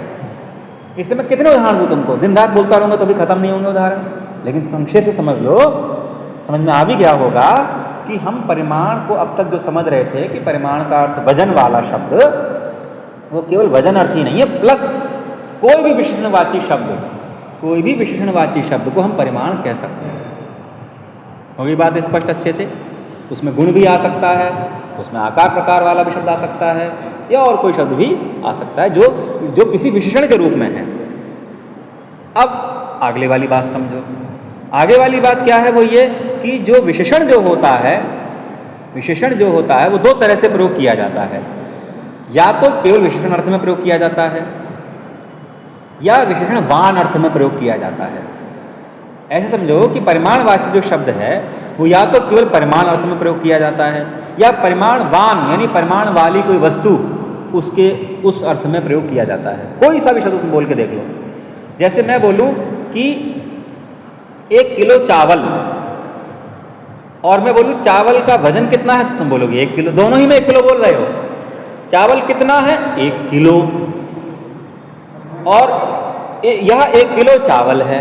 इन दोनों में तुम शब्द तो 1 ही किलो सुन रहे हो, लेकिन तुम्हें क्या एक जैसा लग रहा है अर्थ इनका? क्या अंतर है? सूक्ष्मता से सोचो। जब तुम बोलती हो, जब मैं पूछता हूँ कितना चावल है, तो तुम बोलते हो 1 किलो, तो वहाँ ऐसे समझ लो कि तुम सिर्फ परिमाण बता रही हो, सिर्फ परिमाण, किलो मतलब वजन, केवल वजन, वजन वाला नहीं, सिर्फ वजन बता रही हो, सिर्फ वजन, ओनली वजन। बात समझ में आ गई? और जब बोलती हो 1 किलो चावल, तब तुम वजन वाला बता रही हो, 1 किलो वजन वाला चावल, 1 किलो वजन जिसमें घुसा हुआ है, व्याप्त है, 1 किलो वजन से व्याप्त। उस 1 किलो चावल में 1 किलो वजन हर कण कण में घुसा हुआ है घुसा हुआ कि नहीं घुसा हुआ? तो तब जाके 1 किलो वजन बनता है उसका, है ना। लेकिन जब कहते हैं कि चावल का वजन कितना है, तब तो बताते तुम 1 किलो। तब वहाँ पर चावल मतलब 1 किलो वाला अर्थ नहीं है, वहाँ क्या अर्थ है? केवल वजन। तो इस तरह से परिमाण, ऐसी मैं बोलूँ कृष्णः अश्वः, काला घोड़ा, तब मतलब क्या हुआ? काला वर्ण वाला घोड़ा, काले रंग वाला घोड़ा, कृष्णवान अश्वः। कृष्ण क्या है? अपने आप में गुण है, एक रंग है, तो मतलब कृष्ण का अर्थ क्या हो गया वहाँ पर? कृष्णवान। काला अर्थ नहीं है वहाँ, क्योंकि काला और घोड़ा एक हो ही नहीं सकते कभी भी। कृष्ण तो रंग होता है और घोड़ा एक पदार्थ होता है। रंग और घोड़ा कैसे हो सकते हैं एक चीज? रंग और घोड़ा एक चीज कैसे हो सकते हैं? लेकिन कहा जा रहा है एक को, तो मतलब काला वान घोड़ा, कृष्णवान अश्वः। लेकिन जब मैं ये पूछूं घोड़े का रंग क्या है, तब तुम कहोगे कृष्ण। हाँ, तब वहां कृष्ण का अर्थ काला वाला है या सिर्फ काला है? सिर्फ कृष्ण, केवल गुण, केवल रंग बताया जा रहा है। अच्छी पुस्तक, अच्छी पुस्तक में अच्छी क्या है? हाँ, अच्छी पुस्तक में, अच्छी पुस्तक मतलब अच्छी वान पुस्तक, मतलब अच्छा गुण जिसमें विद्यमान है ऐसी पुस्तक, अच्छा गुण जिसमें विद्यमान है ऐसी पुस्तक। लेकिन मैं कहूँ पुस्तक किस गुण से युक्त है, कैसी है, तुम बोलोगे अच्छी। अच्छी इसलिए क्योंकि स्त्रीलिंग में हम प्रयोग कर रहे हैं उसको, तो वहाँ पर सिर्फ तुम गुण को कह रही हो। हाँ, गुण में भी स्त्रीलिंग आ गया वहाँ पर, ठीक है ना। किस गुण से युक्त है? अच्छा, साधु, अच्छी, ठीक है ना। साधु पुरुषः, और पुरुष कैसा है? साधु। पुरुष का गुण कैसा है? कि साधु। तो हम परिमाणवाची शब्दों का प्रयोग दोनों प्रकार से करते हैं। स्वरूप में कोई अंतर नहीं आता है, स्वरूप में कोई अंतर नहीं आता है। जब हम केवल गुण को कहते हैं तब भी कृष्णः बोलते हैं, और जब हम किसी वस्तु को कहते हैं तब भी कृष्णः बोलते हैं, कृष्णः अश्वः, ठीक है। जब हम द्रोणः बोलेंगे, द्रोण प्राचीन काल के परिमाणवाची शब्द जैसे द्रोण है, जैसे आज के समय में तुलना करो तो वो किलो को कह लो, किलो को मान लो कि किलो को द्रोण कहा जा रहा है। तो जब हम ये कहेंगे कि चावल, मतलब जैसे तुम कहा कि द्रोणो व्रीहि, व्रीहि माने धान, द्रोणो व्रीहि, तो मतलब द्रोणवान व्रीहि, द्रोण परिमाणवान व्रीहि, यही तो अर्थ निकल के आया। और जब कहा जाए व्रीहि का परिमाण कितना है, तो केवल द्रोणः बोलोगी। तो द्रोणः और द्रोणः दोनों में द्रोणः बोल रही हो। एक में द्रोण का अर्थ सिर्फ परिमाण है, एक में द्रोण का अर्थ परिमाणवान। पकड़ में आ गई बात? अब और नीचे उतरो, मतलब और गहरे में उतरो, थोड़ा सा और गहरे में। एक तो मैंने बता दिया गहराई क्या, कि परिमाण का अर्थ यहाँ पर विशेषण है। परिमाण का अर्थ यहाँ पर क्या हो गया, विशेषण। तो विशेषण दो प्रकार से बोला जाता है। विशेषण जब किसी विशेष्य के साथ होता है तब उसका अर्थ होता है विशेषणवान, और जब केवल विशेष्य का क्या है वो, जब केवल विशेषण पूछते हैं तब वहाँ पर वो केवल विशेषण को ही कहता है, यानी कि उसमें विशेषण नहीं होता, वो गुण या जो भी चीज़ है वही होती है, वो चीज़। होगी बात स्पष्ट। अब इसमें और गहराई से होता थोड़ा सा, वो ये कि जब कोई केवल वजन को ही कोई शब्द कह रहा है, यानी केवल उस गुण को ही कोई शब्द कह रहा है, तो भी वो न्यूनतम दो तरह से कहता है। अपनी न्यूनतम दो चीज़ें उसमें होती हैं, न्यूनतम दो चीज़ें होती हैं, न्यूनतम दो चीज़ें होती हैं। क्या, सुनो। यानी जब मैंने बोला द्रोण, या छोड़ो किलो ही ले लो, किलो को समझो, किलो। जब मैंने केवल किलो बोला, किलो चावल, किलो धान, कुछ नहीं बोला, सिर्फ किलो बोला, तो ये प्रातिपदिक है मान लो, तो इसमें नियत रूप से तुम्हें क्या उपस्थित हो रहा है, नियत रूप से इसमें क्या चीज़ उपस्थित हो रही है, तो तुम्हें नियत रूप से सुन लो। एक तो किलो यानी कि स्वार्थ हो गया, यानी कि स्वरूप हो गया, और एक व्यक्ति, ठीक है। लेकिन इसमें तीन चीज़ें नियत रूप से उपस्थित होती हैं, सुन लो अच्छे से, बता रहा हूँ क्या क्या। और ये चीज़ किसी संज्ञा शब्द में ऐसा नहीं, संज्ञा में द्विक ही होगा नियत रूप से, द्विक या त्रिक या चतुष्क या पंचक। लेकिन यहाँ पर क्या हो जाता है, स्वार्थ, व्यक्ति, या तो उसको त्रिक मानो, या ये कहो कि वो द्विक ही है, वो तीनों को भी द्विक में ही मान लो, व्यक्ति में ही वो चीज़ मान लो, या तो व्यक्ति में मान लो उसको, या फिर थोड़ा सा अलग मान लो उसको। अगर अलग मानोगी तो त्रिक हो जाएगा, अलग नहीं मानोगी तो द्विक ही रहेगा। एक तो स्वार्थ हो गया, स्वरूप हो गया। दूसरी चीज़ वो होती है परिमाण सामान्य। परिमाण सामान्य का मतलब ये हो गया कि परिमाण जाति, यानी कि क्योंकि परिमाण जो शब्द, परिमाण किसी न किसी पदार्थ में रहता है, बिना उसके तुम बोल रही हो, तो अपने आप में वो गुण ही तो हो गया, है ना। तो जब वो गुण हो गया तो गुण जाति को वो नहीं कहेगा।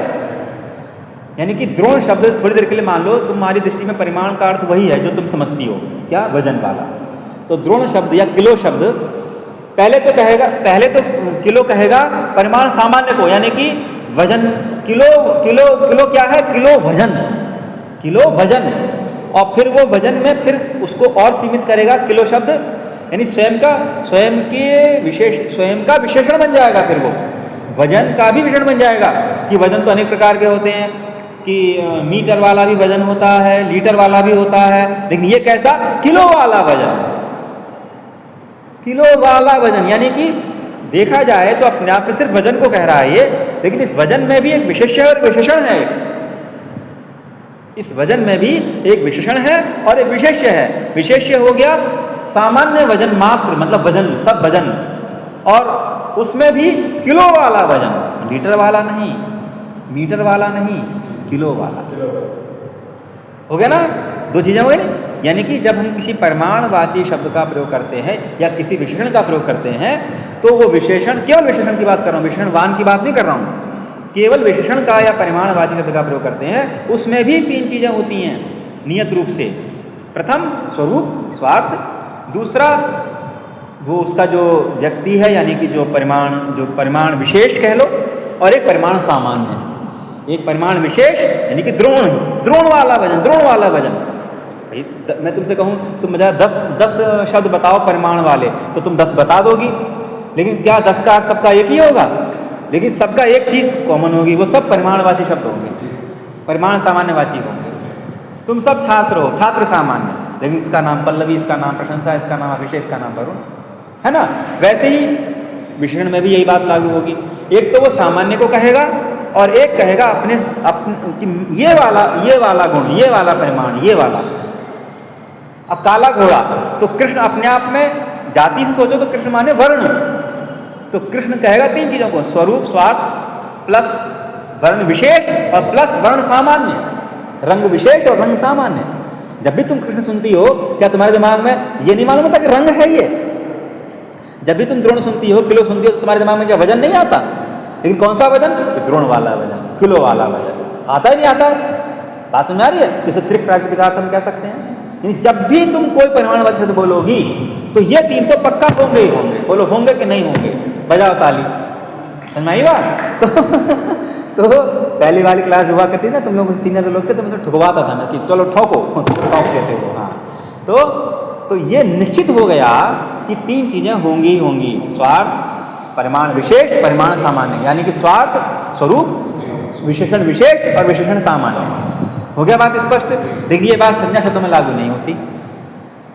तुम कह सकते हो वहाँ भी लागू होती है। कृष्ण अगर मैं बोलूँगा तो वो कोई ना, मतलब जो है पुरुष कोई ना कोई, लेकिन वो चीज़ हम व्यक्ति में मान लेते हैं, वो हम व्यक्ति में काउंट कर लेते हैं उसको, पुरुष है या वो भगवान है या जो भी कुछ है। लेकिन यहाँ क्या है एक्चुअली, परिमाण विशेष परिमाण सामान्य में जब बात आएगी तो प्रश्न खड़ा होगा, परिमाण विशेष परिमाण सामान्य को कैसे कह देगा? तो वो वान वाले अर्थ में कहेगा, परिमाण विशेष वान परिमाण सामान्य। कृष्णवान वर्ण, कृष्णवान वर्ण, काले वाला वर्ण, काला गुण से युक्त जो वर्ण है ना, ऐसे तो कहा जाएगा। तो ये हुआ नियत, ये हुआ नियत, ये हुआ प्रातिपदिक का अर्थ। तो फिर प्रश्न खड़ा होता है, जब परिमाण में आप खुद ही कह रहे हो कि परिमाण में नियत रूप से अर्थ निकल के आता ही आता है, तो किसी भी परिमाणवाची शब्द से उत्तर अपने आप ही प्रथमा हो जाती प्रातिपदिकार्थ मात्र कहने से। बोलो होती कि नहीं होती? भाई प्रातिपदिकार्थ मात्र में प्रथमा होती है, और जब भी कहा जाएगा द्रोणः तो ये नियत रूप से बोध होगा ही होगा, और प्रथमा हमें लानी है, प्रथमा हो जाती उसमें। हाँ, तुम्हारी बात बिल्कुल सही है, बिल्कुल हो जाती। लेकिन कब हो जाती ये भी तो सुनो। जब वो सिर्फ वर्ण के लिए प्रयोग किया जाएगा, जब वो शब्द किसी परिमाण के लिए प्रयोग किया जाएगा। ये चावल कितना, इस चावल का वजन कितना है, तुम बोलोगे द्रोणः 1 किलो है, तब प्रातिपदिकार्थ मात्र में प्रथमा आएगी। ध्यान रखना, परिमाण मात्र की अधिकता में नहीं आएगी। सुन लेना मेरी बात को, क्योंकि वहाँ नियत रूप से उपस्थिति हो रही है। परिमाण व्यक्ति यानी कि स्वरूप, और व्यक्ति यानी परिमाण विशेष और परिमाण सामान्य, परिमाण विशेषवान परिमाण सामान्य। ये निश्चित रूप से हर परिमाणवाची, हर विशेषण शब्द में इन तीन अर्थों का बोध होगा ही होगा। तो जब होगा ही होगा तो नियत रूप से तो प्रातिपदिकार्थ मात्र कहलाएगा वो, तो प्रथमा उससे आ ही जाएगी। तो फिर ये परिमाण मात्र की अधिकता में प्रथमा होती है, ये क्यों कहा गया? क्या परिमाण मात्र की अधिकता भी होती है? हाँ, होती है। परिमाण मात्र की अधिकता का मतलब है यहाँ पर परिमाण मात्र वान। यहाँ पर वान शब्द अंडरस्टूड है, ये समझ लो, कहा नहीं गया है, लेकिन वो अपरिहार्य रूप से माना जाएगा वहाँ पर। क्यों माना जाएगा? क्योंकि अगर परिमाण मात्र वान आप अर्थ यहाँ नहीं करेंगे तो परिमाण मात्र में तो प्रथमा उसी प्रातिपदिकार्थ मात्र से हो जाएगी। क्योंकि परिमाण मात्र का जब भी तुम प्रयोग करोगे परिमाणवाची शब्द का, तो उसमें जो है नियत रूप से तीन चीजें आएंगी ही आएंगी। और वो सिर्फ परिमाण को यदि कह रहा है, परिमाण मात्र को यदि कह रहा है, तो प्रातिपदिकार्थ मात्र में घुस जाएगा वो शब्द। तो भाई 1 या 2 पकड़ में आ रही कि नहीं आ रही है? समझ में आ रही बात अच्छे से? तो फिर इसका मतलब फिर ये व्यर्थ हो जाएगा। जब व्यर्थ पाणिनि जी का कोई शब्द होता नहीं है, तो अपने आप ही वो कह रहे हैं परिमाण मात्र अधिकता में होता है, यानी परिमाण मात्र की भी अधिकता होती है। इसका मतलब परिमाण मात्र अधिकता तब हो सकती है जब परिमाण मात्र वान को वो कह रहा हो। परिमाण मात्र वान की, परिमाण मात्र वान ये जब होगा तब वो चीज अधिक हो सकती है, उससे वो चीज अधिक मानी जाती है, क्योंकि वो नियत रूप से नहीं पता, नियत रूप से उपस्थित नहीं होती। किलो बोलने के बाद परिमाण विशेष परिमाण सामान्य तो पक्का बोध होगा, लेकिन वो किलो परिमाण मात्र को कह रहा है या परिमाण मात्र वान को कह रहा है, ये पता नहीं चलेगा तुम्हें। मतलब वो 1 किलो शब्द किलो वजन को कह रहा है या किलो वान चावल को कह रहा है, ये पता नहीं चल पा रहा है। जैसे कि वो तट में पता नहीं चल पा रहा था कि वो स्त्रीलिंग है कि पुल्लिंग है, स्त्रीलिंग है, तो वो अधिक हो गया। वो पता चलेगा आपके वाक्य से, विशेषण से, किसी और विशेषण से पता चलेगा। तो इसका मतलब वो कभी होगा, मतलब नियत रूप से उसका बोध नहीं होता। तो जो चीज नियत रूप से उपस्थित नहीं होता है, जिसका अर्थ वही तो अधिक कहलाता है। तो अधिकता किसकी हुई? परिमाण मात्र की या परिमाण मात्र वान की? वान की। पकड़ में आई मेरी बात कि नहीं आई? तो वहां पर क्या अब क्रम क्या रहेगा? वहां जब बात करेंगे तो क्या अब किसका बोध होगा? वहां जब कहा जाएगा द्रोणो व्रीहि, द्रोण चावल, द्रोण धान, तब वहां पर द्रोण शब्द सुनते ही अब देखो वहां क्या क्या बोध होगा। अब क्या बोध होगा? मतलब किस किस अर्थ को कह रहा है?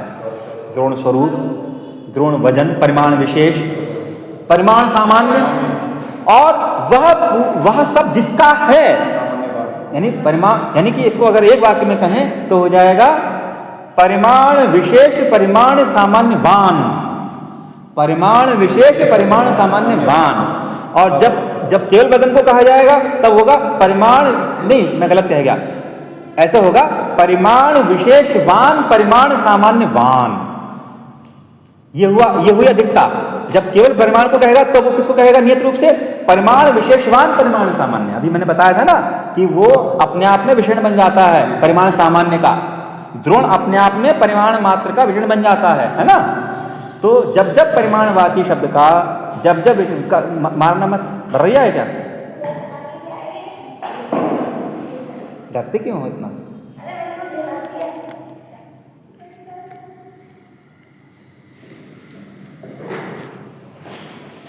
हो गया? नहीं, हमने बाद में काटा ही नहीं, फिर बंद हो जाएगा, क्या फायदा। हाँ, चली गई वो चीज़ जो थी। ठीक है, तो बात समझ में आई? मतलब कितना बड़ा हो गया वो। अब केवल परिमाणवाची, केवल विशेषणवाची शब्द जब भी बोलेंगे हम, तो विषय स्वार्थ व्यक्ति यानी कि स्वार्थ हो गया स्वरूप, स्वरूप परिमाण विशेष यानी विशेषण विशेष, वान विशेषण सामान्य। और जब वो किसी विशेष को कहेगा तो विशेष मतलब विशेष्यवान, यानी कि परिमाण विशिष्ट परिमाण सामान्यवान, परिमाण विशिष्ट परिमाण सामान्यवान। जब ऐसा अर्थ निकल के आएगा तो वहां पर वो अधिकता हो गई। इसी बात को कहा जा रहा है परिमाण मात्र की अधिकता में। तो एक्चुअली परिमाण मात्र की अधिकता नहीं है, वो परिमाण मात्र वान की अधिकता है। परिमाण मात्र की अधिकता तो हो ही नहीं सकती। परिमाण मात्र तो नियत रूप से उपस्थित होता ही होता है। परिमाण विशिष्ट परिमाण सामान्य का मतलब है परिमाण मात्र, तो वो तो प्रकृतिकार्थ मात्र से प्रथमा हो ही जाती वहां पर। तो इसके में यहाँ पढ़ना व्यर्थ था उसका, इसलिए कहा गया परिमाण मात्र में अधिकता, मतलब अपने आप समझ लो परिमाण मात्र वान। तो जो प्रथमा जो आएगी वहां पर, प्रथमा जो आएगी परिमाण मात्र वान की अधिकता में भी आ जाएगी। और परिमाण मात्र में जब प्रथमा आएगी तब किस में मानी जाएगी प्रथमा? तब किस इससे इसमें से कौन से हिस्से से आएगी प्रथमा? जब केवल कहा जाएगा चावल का वजन कितना है, तब जब द्रोणः कहा जाएगा उसमें जो प्रथमा आएगी वो किस में आएगी? प्रातिपदिकार्थ मात्र से आएगी, क्योंकि वहाँ अधिकता नहीं है, वो तो नियत रूप से उपस्थित हो रहा है वो, है ना। अधिकता तो वहीं होती है जब किसी विशेष को कहा जाता है। तो बस यही बात यहाँ समझाई गई है।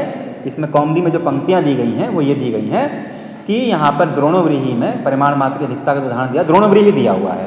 तो वहाँ दिया हुआ उसकी भाषा थोड़ी क्लिष्ट सी है, वो ये दी हुई है कि प्रत्यार्थे परिमाणे प्रकृत्यर्थो अभेदेन संसर्गेन विशेषणम, ऐसा कुछ दिया हुआ है। तुम लोग अभी हालांकि उस स्तर पे अभी नहीं हो, फिर भी मैं मोटा मोटा बता दे रहा हूँ कि प्रत्यय का अर्थ जो है, जो प्रथमा आ रही है, प्रथमा किस में आ रही है? परिमाण सामान्य में, क्योंकि अंत में जो समाप्ति हो रही है किसी परिमाणवाची शब्द की, परिमाण विशिष्ट परिमाण सामान्य में हो रही है। तो प्रथमा परिमाण सामान्य में आ गई। और प्रकृति का जो अर्थ है वो उसका विशेष अर्थ है, तो वो उसका बन जाएगा विशेषण, है ना। मतलब क्या हो जाएगा कि द्रोण विशिष्ट परिमाण सामान्य, ठीक है। उसके पश्चात जब व्रीहि के साथ जुड़ेगा तब वहां पर वो द्रोण विशिष्ट परिमाण सामान्य वान, इस अर्थ को कहने लगेगा। इसी को बोलते हैं परिच्छेद्य परिच्छेदक भाव। परिच्छेद्य माने व्याप्य, परिच्छेदक माने व्यापक, यानी जो चीज घेर लेती है वो व्यापक होती है, परिच्छेदक होती है, और जिसको घेर लेती है वो परिच्छेद्य। तो तुम बताओ द्रोण परिच्छेद्य है या परिच्छेदक है? परिच्छेदक हो गया। परिच्छेद्य कौन हो गया? व्रीहि, क्योंकि वो तो द्रोण तो और जगह भी है भाई। मैंने शायद कुछ दिनों पहले बताया था व्यापक और व्याप्य में, व्यापक बड़ा होता है, व्याप्य छोटा होता है। व्यापक वह होता है जो जिसमें वो व्याप्त है उसमें तो है ही है, उसके बाहर भी है ना। तो व्याप्य छोटा होता है, व्यापक बड़ा होता है। परिच्छेद्य छोटा होता है, परिच्छेदक बड़ा होता है।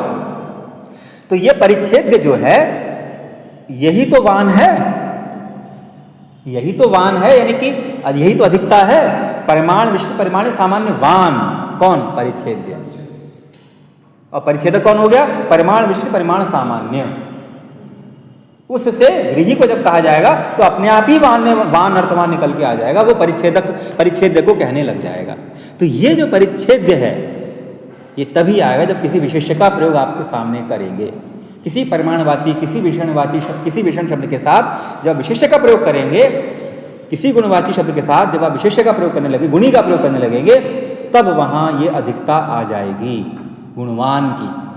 गुणवान का मतलब फिर समझ लो, गुण विशिष्ट गुण सामान्यवान। कृष्ण का अर्थ हो गया कृष्ण अश्व का मतलब हो गया, वहां कृष्ण अश्व में जो कृष्ण है उसका अर्थ है कृष्ण विशिष्ट वर्ण सामान्यवान अश्व। तो वो जो अश्व को जब कहेगा वान के द्वारा ही तो कह रहा है, तो वो वान ही तो परिच्छेद्य है। तो ये क्या नियत रूप से उपस्थित होता है वान? नहीं ना। जब भी होगा वो अधिक अर्थ में होगा, आधिक्य हो जाएगा। तो ऐसी स्थिति में फिर वही बात आएगी, यहाँ प्रथमा कैसे लाएं? जब द्रोणो व्रीहि में, द्रोण में जब हम व्रीहि के साथ जब द्रोण को बोलेंगे तो प्रथमा कैसे लाएं? क्योंकि यहाँ फिर वही वाली बात, जैसे मैंने कहा था ना कि तट में नियत रूप से लिंग का बोध नहीं होता, तो वहाँ वेटिंग करते हैं हम उसकी, लेकिन ये तो पता है ना लिंग कुछ ना कुछ है। लेकिन यहाँ पर जब हम द्रोण जब सुनते हैं तो जब व्रीहि को कहा जाता है तो ऐसी स्थिति में द्रोण शब्द में एक अर्थ अधिक आ रहा है जो कि नियत रूप से उपस्थित नहीं होता। क्या है मालूम नहीं वो, लेकिन ये तो पता है कुछ ना कुछ किसी न किसी विशेष्य को कहा जा रहा है, लेकिन वो नहीं मालूम क्या है।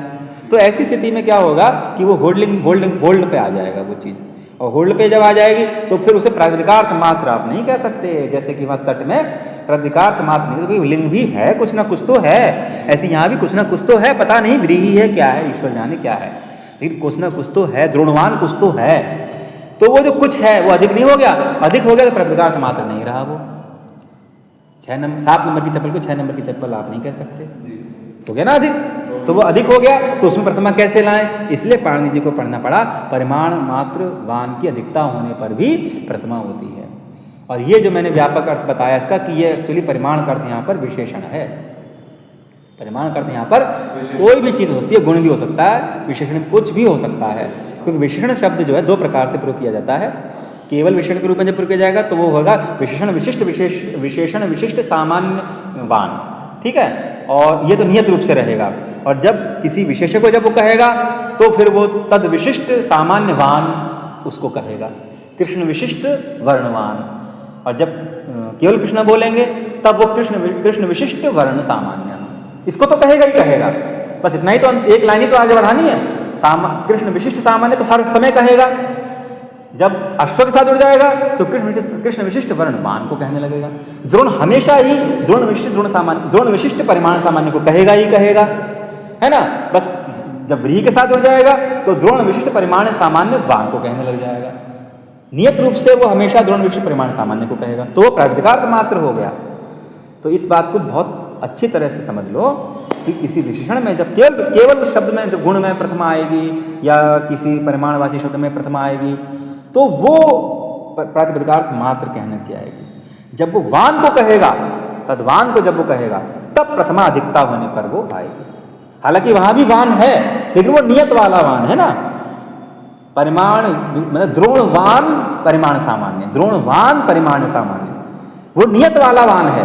ये जो वान है व्रीहि के साथ जो वान लग रहा है ये नियत नहीं है, ये अधिक है।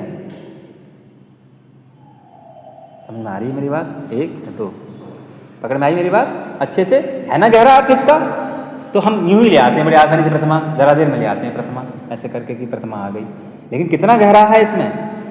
प्रथमा तो तुम्हारा उत्तर सही होता है, प्रथमा आती बात सही है भाई, चाहे इसमें ले आओ, ये मान के ले आओ, चाहे उसमें मान के ले, लेकिन ये पता तो होना चाहिए क्या मान करके लाए हैं।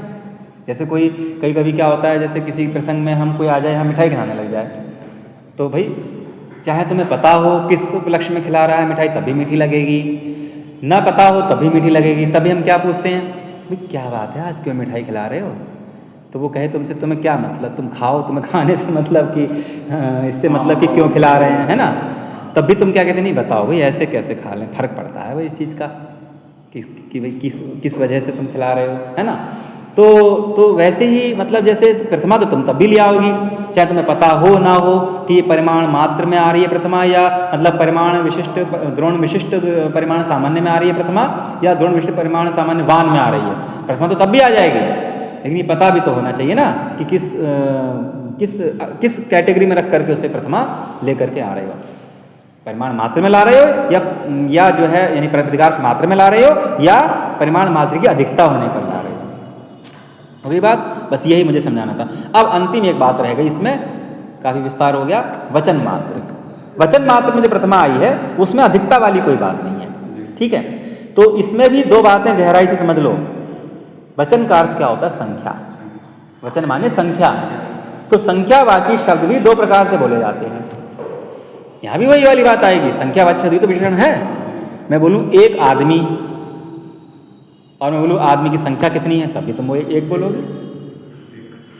आदमी की संख्या क्या है, तुम बोलोगे 1, और जब बोलते एक आदमी तो फिर वहाँ वो, तो यहाँ भी वही, तो फिर ये तो सारी की सारी चीज़ कहाँ चली जाएगी, ये सारी की सारी चीज़ चली जाएगी तुम्हारी परिमाण मात्रा की अधिकता में। ये जो वचन शब्द पढ़ा गया अलग ही कारण से पढ़ा गया है। वो क्या कारण है? वो ये कि एक व्याकरण में, पहले ये बात बताओ मुझे, ये बात क्लियर हो गई कि जब मैं बोलता हूँ दो आदमी, तो दो आदमी में जो प्रथमा आएगी दो द्वि शब्द में, वो वचन मात्रे से आएगी या परिमाण मात्रा अधिकता में आएगी? इसका जवाब दो मुझे। बस यही मैं सुनना चाह रहा था तुम लोगों से। मेरा पूरी कक्षा केवल इस उत्तर से सार्थक हो गई कि दो व्यक्ति में दो मनुष्यों में द्वि में जो प्रथमा आ रही है, वो प्रथमा जो तुम्हारी आ रही है वो परिमाण मात्र की अधिकता वाले उसमें आ रही है। ये समझ लेना अच्छे से, ठीक है? हाँ, अच्छा, अब प्रश्न यहाँ पर जो ये वचन मात्रे में जो कहा गया है वो क्यों कहा गया है वो समझ लो। एक व्याकरण में हमारी शास्त्र परंपरा में एक वाक्य चला आ रहा है, उक्तार्थानाम अप्रयोगः। उक्तार्थानाम अप्रयोगः, और ये बहुत बड़ा दोष माना जाता है, पुनरुक्ति दोष हमारे शास्त्र में बहुत बड़ा दोष माना जाता है। पुनरुक्ति कि अगर कोई बात किसी शब्द के द्वारा कही जा चुकी है, फिर आप उसको किसी और चीज़ से दोबारा से कहो तो वो पुनरुक्ति हो गई वो। तो उक्तार्थानाम यानी अगर किसी शब्द ने अपने अर्थ को कह दिया है तो फिर उसका अप्रयोग, अब पुनः किसी और शब्द के किसी और चीज़ को जोड़ करके उसी अर्थ को दोबारा नहीं कहा जाएगा। उसका अप्रयोग माने उसका प्रयोग न्याय नहीं है। अप्रयोग का मतलब है अन्याय्य प्रयोग, मतलब न्याय संगत वह प्रयोग नहीं माना जाता। मेरी बात समझ में आ रही है कि नहीं आ रही? उदाहरण देके समझ में आ जाएगा। जैसे केवल संख्या को कहा जाए, केवल एक पुरुष को नहीं, एक संख्या को कहा जाए, ठीक है? तो एक शब्द का अर्थ क्या होता है? नियत रूप से तुम्हें उसमें एक माने संख्या, एक मतलब केवल संख्या ही तो कहा जा रहा है, एक वचन। तो ऐसी स्थिति में क्या होगा कि एक शब्द एक तो स्वरूप को कहेगा, एक अपने आप में जो उसका संख्या विशेष और संख्या सामान्य, संख्या विशेष और संख्या सामान्य। तो ऐसी स्थिति में क्या होगा कि इसमें संख्या सामान्य, संख्या विशेष और स्वरूप, ये तो नियत रूप से बोध हो जाएगा, प्रातिपदिकार्थ मात्र में ही आ जाएगा। प्रातिपदिकार्थ मात्र में जब ये आ जाएगा तो उससे प्रथमा प्राप्त हो ही जाती। फिर वचन मात्र में प्रथमा क्यों कह रहे हैं? वो इसलिए कह रहे हैं कि आप प्रथमा लाके भी, प्रथमा जब लाते हो तो कोई प्रत्यय भी तो लाते हैं, प्रथमा का एक वचन, द्विवचन, बहुवचन, ऐसा तो नहीं कि तीनों प्रत्यय ले आते हो। तो जब तुम प्रथमा लाओगे तो फिर एक वचन भी लाओगे, तो जो एक वचन जो आएगा वो क्या करेगा वहाँ आकर के? क्या करेगा वो आकर के वहाँ? क्योंकि वो एक शब्द ने स्वयं ही एक वचन को कह तो दिया, नहीं कह दिया? एक शब्द ने स्वयं एक वचन को नहीं कह दिया क्या? कृष्ण ने नहीं कहा था एक वचन को, कृष्ण शब्द ने नहीं कहा था, वो उसमें नियत रूप से उपस्थित तो हो रहा है, भगवान कृष्ण एक हैं, लेकिन उसने कहा नहीं था। कृष्ण शब्द का अर्थ में एक वचन शब्द नहीं है, उसमें नियत रूप से उपस्थित होता है कि वह एक है, वह जो है व्यक्ति है, स्वार्थ है, लेकिन वहाँ एक संख्या नियत रूप से उपस्थित तो होती है, परंतु वो एक शब्द उसका, एक संख्या उसका अर्थ नहीं है। ये बात मालूम है ना? लेकिन यहाँ तो एक शब्द में सब कुछ एक ही एक है, स्वरूप भी एक, उसका व्यक्ति वो भी एक है ना, और वो स्वयं में भी, मतलब उसकी वचन में अगर कहो तो वो भी एक। तो अर्थ जब कह ही रहा है तो सू लाकर करोगे क्या? उक्तार्थानाम अप्रयोग, यानी उक्त अर्थ को ही तो दोबारा कह रही हो, पुनरुक्ति नहीं हो जाएगी। एक ने स्वयं में जब कह ही दिया एक को, तो फिर सू लाके क्या करोगे? सू एक को कहने के लिए तो आता है। तुम कहोगे कृष्णा में भी तो आप सू लेकर के आ रहे थे, वो भी तो एक को कहने के लिए आ रहा है, लेकिन वहाँ तो और भी चीज़ें भी तो हैं, वहाँ और स्वार्थ हो गया, व्यक्ति हो गया, वो और चीज़ें भी तो हैं। और फिर कृष्ण का अर्थ एक तो है ही नहीं, एक उसमें अर्थ नियत रूप से उपस्थित होता है, लेकिन केवल एक ही अर्थ है क्या? तो हम कह सकते हैं ना, वहाँ जो एक लेकर के आ रहे हैं वो व्यक्ति को एक सिद्ध करने के लिए ला रहे हैं, स्वरूप स्वार्थ को एक सिद्ध करने के लिए ला रहे हैं, स्पष्ट करने के लिए ला रहे हैं। एक संख्या भी है, मैं मानता हूँ मैं, लेकिन वो और दो चीज़ें भी तो हैं, तो इसलिए वहाँ एक वचन आना सार्थक है। कृष्ण भगवान के रूप जब चलेंगे तो हमेशा एक वचन में ही चलेंगे, लेकिन वहाँ जो एक वचन है वो स्वार्थ और व्यक्ति, उस संदर्भ में भी तो वो प्रथमा व्यक्ति लानी अनिवार्य है। लेकिन यहाँ तो क्या है कि एक शब्द स्वार्थ में भी एक है, स्वरूप में भी, मतलब व्यक्ति में भी एक है, और संख्या में भी एक ही है। तो ऐसी स्थिति में अर्थ अपने आप ही उक्त हो रहा है। जब अपने आप में ही उक्त हो रहा है तो ऐसी स्थिति में क्या होगा? प्रथमा अगर तुम ला करके, सू ला करके अगर यहाँ पर एक वचन लेकर, क्योंकि एक के रूप हमेशा एक वचन में ही चलते हैं, याद रखना, तो फिर वो उक्तार्थ हो गया, वो उक्तार्थ की दोबारा से कहना हो गया, पुनरुक्ति हो गया। तो ऐसा करोगे तो अप्रयोग, फिर वो प्रयोग ठीक नहीं कहलाता, वो अन्याय्य प्रयोग कहलाता है। ये स्थिति आ गई, जब ये आ गई तो पाणिनि जी को फिर लगने लगा फिर तो ये अपद हो जाएगा, क्योंकि जब तक सुबंत नहीं बनेगा तब तक ये पद नहीं बनेगा, और पद के लिए सुप लाना अनिवार्य है। जब सुप लाना अनिवार्य है तो फिर विभक्ति लाना भी अनिवार्य है। तो ऐसी स्थिति में यानी कि इसको ऐसे कह सकते हैं कि ये पद बनाने के लिए इसमें पर यहाँ पर जो है विभक्ति लाई गई है। विभक्ति प्राप्त नहीं हो रही थी यहाँ पर, लेकिन पद बनाने के लिए यहाँ पर विभक्ति लाई गई है। हो गई बात स्पष्ट।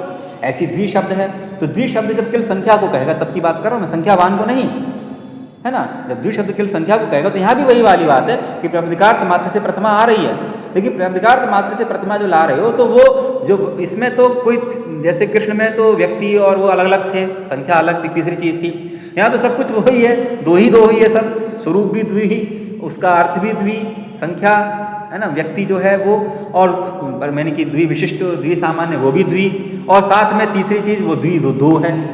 तो यहाँ भी उक्तार्थानाम अप्रयोग है। यहाँ भी अगर विभक्ति प्राप्त नहीं हो रही थी तो यहाँ पर द्विवचन जो लेकर के, यहाँ द्विवचन आता है नित्य याद रखना, तो हमेशा ही वो फिर वो पद नहीं बन पाएगा। तो पद बनाने के लिए यहाँ पर प्रथमा लेकर के आते, वचन मात्र, मतलब अधिकता नहीं है यहाँ पर, वचन मात्र, अधिकता अर्थ नहीं है यहाँ पर, वो वचन मात्र में भी प्रथमा आ जाती है, यानी केवल वचन को ही कह रहा है, वो और कुछ कह ही नहीं रहा है, वो किसी व्यक्ति को नहीं कह रहा है। वो व्यक्ति का मतलब वो किसी व्यक्ति, उसको द्विवान को नहीं कह रहा है, वो सिर्फ केवल द्वि को ही कह रहा है, ठीक है ना।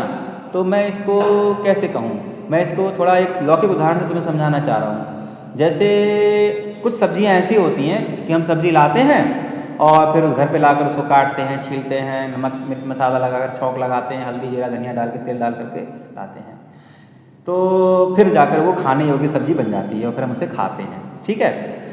तो तुम ऐसे ही मानो कृष्ण ऐसा ही शब्द है, उसमें और चीज़ें भी हैं और साथ में वचन भी है, मतलब सब्जी भी है और साथ में और चीज़ें भी हैं, जैसे कि व्यक्ति हो गया और उस स्वरूप हो गया, सब हो गया। लेकिन कुछ सब्जियां ऐसी होती हैं जैसे गाजर, तुम गाजर चाहो तो ऐसे भी खा सकते हो, खाते हैं लोग, रोटी ले लो और गाजर ऐसे एक हाथ में गाजर पकड़ो, एक हाथ में रोटी खाते रहो।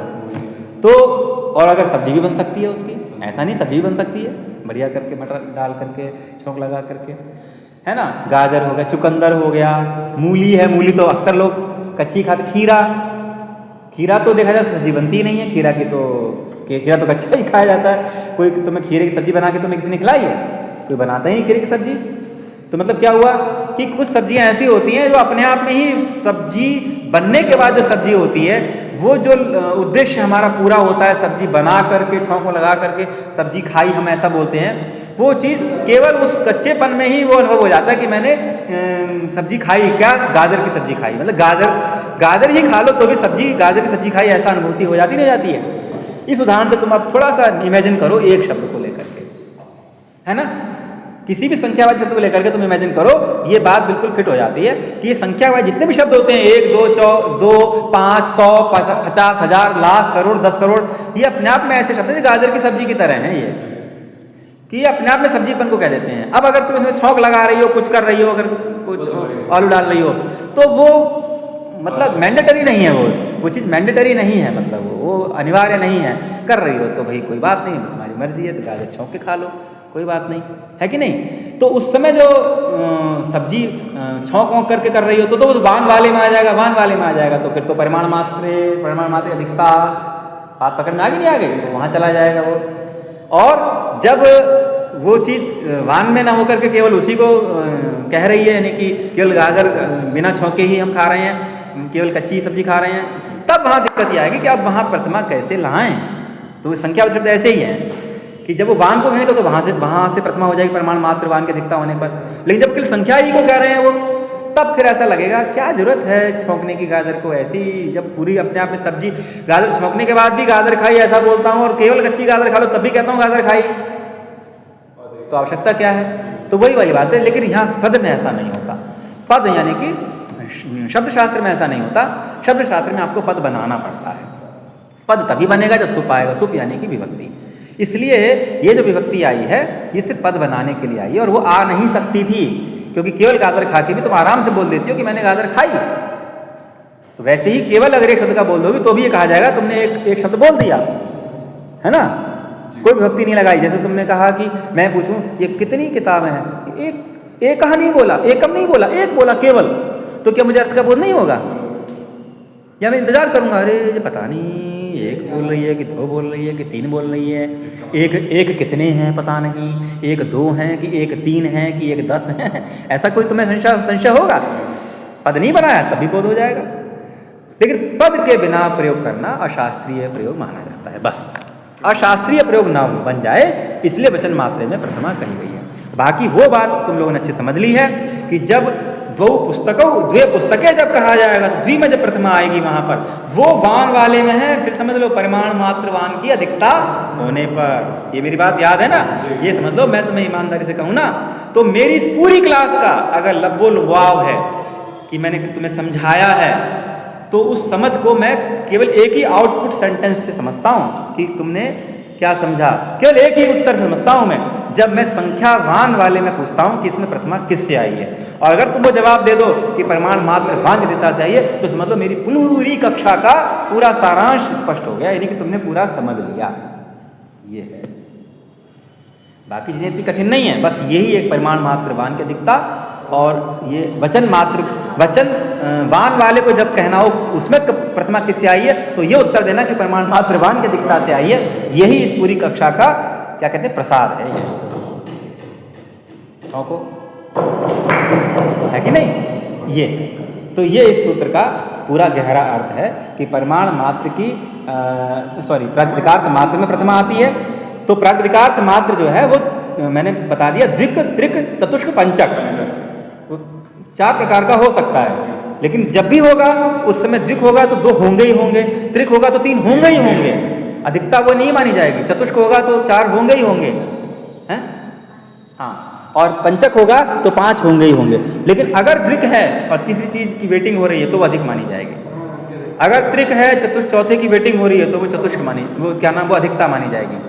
चतुष्क है अगर किसी की वेटिंग हो रही है तो फिर पंचक नहीं माना जाएगा, वो चतुष्क माना जाएगा। 5वें की वेटिंग है अगर तो वो उसकी अधिकता मानी जाएगी। बस इतनी सी बात है। तो हमने ये कहा वचन मात्र में और परिमाण मात्रवान में मैंने बता ही दिया कि परिमाण मात्रवान असल में वो विशेष एक तरह से वो किसी भी विशेषण के लिए विशेषणवान की अधिकता, परिमाण शब्द का विशेषण अर्थ वहाँ पर समझ लो व्यापक अर्थ है उसका वो। और जब जब परिमाणवाद शब्द का प्रयोग किया जाएगा तब तक वो 3 चीजों को कहता है, स्वार्थ, परिमाण विशेष, परिमाण सामान्य। तो परिमाण विशिष्ट परिमाण सामान्य यानी कि परिमाण विशेषवान परिमाण सामान्य, ये नियत रूप से है। अब केवल बात ये रहेगी कि वो उस तद्वान को भी क्या किसी को कहेगा, तो वो कभी कहेगा कभी नहीं कहेगा। तो जब भी कहेगा तो वो अधिक हो जाएगा, वो अधिक हो जाएगा तो उसमें वो प्राकृतिकार्थ मात्र रहेगा नहीं। तो अगर यहाँ ये परिमाण मात्र की अधिकता में नहीं कहते तो वहाँ प्रथमा नहीं आ पाती। केवल वजन कहूँ तो द्रोण में प्रथमा आ जाती, लेकिन द्रोणवान व्रीहि को कहना हो तो प्रथमा आ नहीं पा रही थी। तो पाणिनि जी को परिमाण मात्रवान की अधिकता, परिमाण मात्र का मतलब परिमाणवान मात्रवान की अधिकता होने पर, ये बहुत बहुत सूक्ष्म चिंतन करके ये इस अर्थ पर मैं पहुंचा हूं। मुझे इन शब्दों में कहीं अर्थ मिला नहीं किसी ग्रंथ में, किसी व्याख्या में, परंतु हाँ मैं ऐसा अनुभव करता हूं कि इसमें मुझे दोष अनुभव नहीं होता। और जब तुम लोग भी इसको गहराई से पढ़ोगे समझोगे तो तुम्हें भी ऐसा अनुभव होगा कि बात तो सही लग रही है। ठीक है, तो इस तरह से इस सूत्र का पूरा अर्थ मुझे लग रहा है स्पष्ट हो गया होगा। हो गया कि नहीं होगा? अच्छे से है गहरा कि नहीं? तो अब तुम बताओ कि जो है कैसे कह देते हैं इतनी आसानी से कि महाप्रथमा इससे आ जाएगी। अरे भाई इसमें भी कितने इसकी कैटेगरीज बनी हुई हैं अगर सूक्ष्मता से सोचोगे। इसलिए मैं जब प्रथमा लेके आता हूँ तो मैं इनसे पूछता रहता हूँ इन लोगों से कि क्या किस में आई। अब आगे जो शब्द आएंगे तो पता चलेगा। अभी तो हम लोग राम की सिद्धि कर रहे थे, लेकिन अब आगे जब हम शब्द आएंगे तो उसमें पूछता रहूँगा मैं कि इसमें बताओ ये सब चीज़ों में किस से प्रथमा आ रही है ना। प्राकृतिकार्थ मात्र में भी अगर तुम कहोगे तो भी मैं कहूँगा कौन सा वाला प्राकृतिकार्थ मात्र, द्विक, त्रिक, चतुष्क या पंचक, ये सब मैं पूछूंगा तुमसे बार बार, तब जा करके स्पष्ट होगा। तो यही आज सूत्र को समझाने का ही मेरा उद्देश्य था। हालांकि इच्छा यही थी कर्तुरीशतमम कर्म सूत्र को भी मैं स्पष्ट कर दूं, लेकिन वो आज नहीं हो पाएगा, अब संभव नहीं है। लेकिन फिर किसी एक दिन अन्य कक्षाएं रुक करके हम उसको भी स्पष्ट कर लेंगे। तो हमारे कारक प्रकरण के और संबंध का जो षष्ठी वाला सूत्र है वो सबके हमारी रिकॉर्डिंग हो गई हैं और सभी वीडियो हमारे बन जाएंगे। तो यह है कि यही प्रधानता है, मतलब इन्हीं चीज़ों की प्रधानता है कारक प्रकरण में। बाकी सिद्धि का कोई विशेष वो नहीं है, तो ये सभी के लिए उपलब्ध हो जाएगी वो चीज़। ठीक है, तो फीडबैक क्या है तुम्हारा? बढ़िया, अच्छा लगा, आनंद आया, समझ में आया अच्छे से? इसके अलावा 2 से अगर ज़्यादा गहना हो तो क्या कहोगी? कोई है ही नहीं उसके लिए शब्द है, वो अंतिम यही है। हाँ हाँ, एक है हमारे सर, वो ऐसे ऐसे करके तब मैं कहूँगा, मतलब आगे बढ़ के ऐसे ऐसे ऐसे हाथ उठा कर मैं ऐसे कहूँगा। एक तो था ऐसे, वैसे, ऐसे। अब इसके आगे जा नहीं सकते, है ना? तो ये सब सर्वोत्तम वाला है। तो कौन सा वाला आज का ऐसा कौन सा फीडबैक करोगे? ये वाला, ये वाला, ये वाला कि ये वाला? अच्छा ये वाला, ये और ऊपर होता है। चलो ये वाला कर लेना, ठीक है। तो एक बार सब कर दो फाइनल वाला फीडबैक कौन सा है? चलिए भैया तो ये वाला कर रही हैं। अच्छा चलो ठीक है, ठीक है। तो अब मैं रखूँ? ठीक है, श्री राम।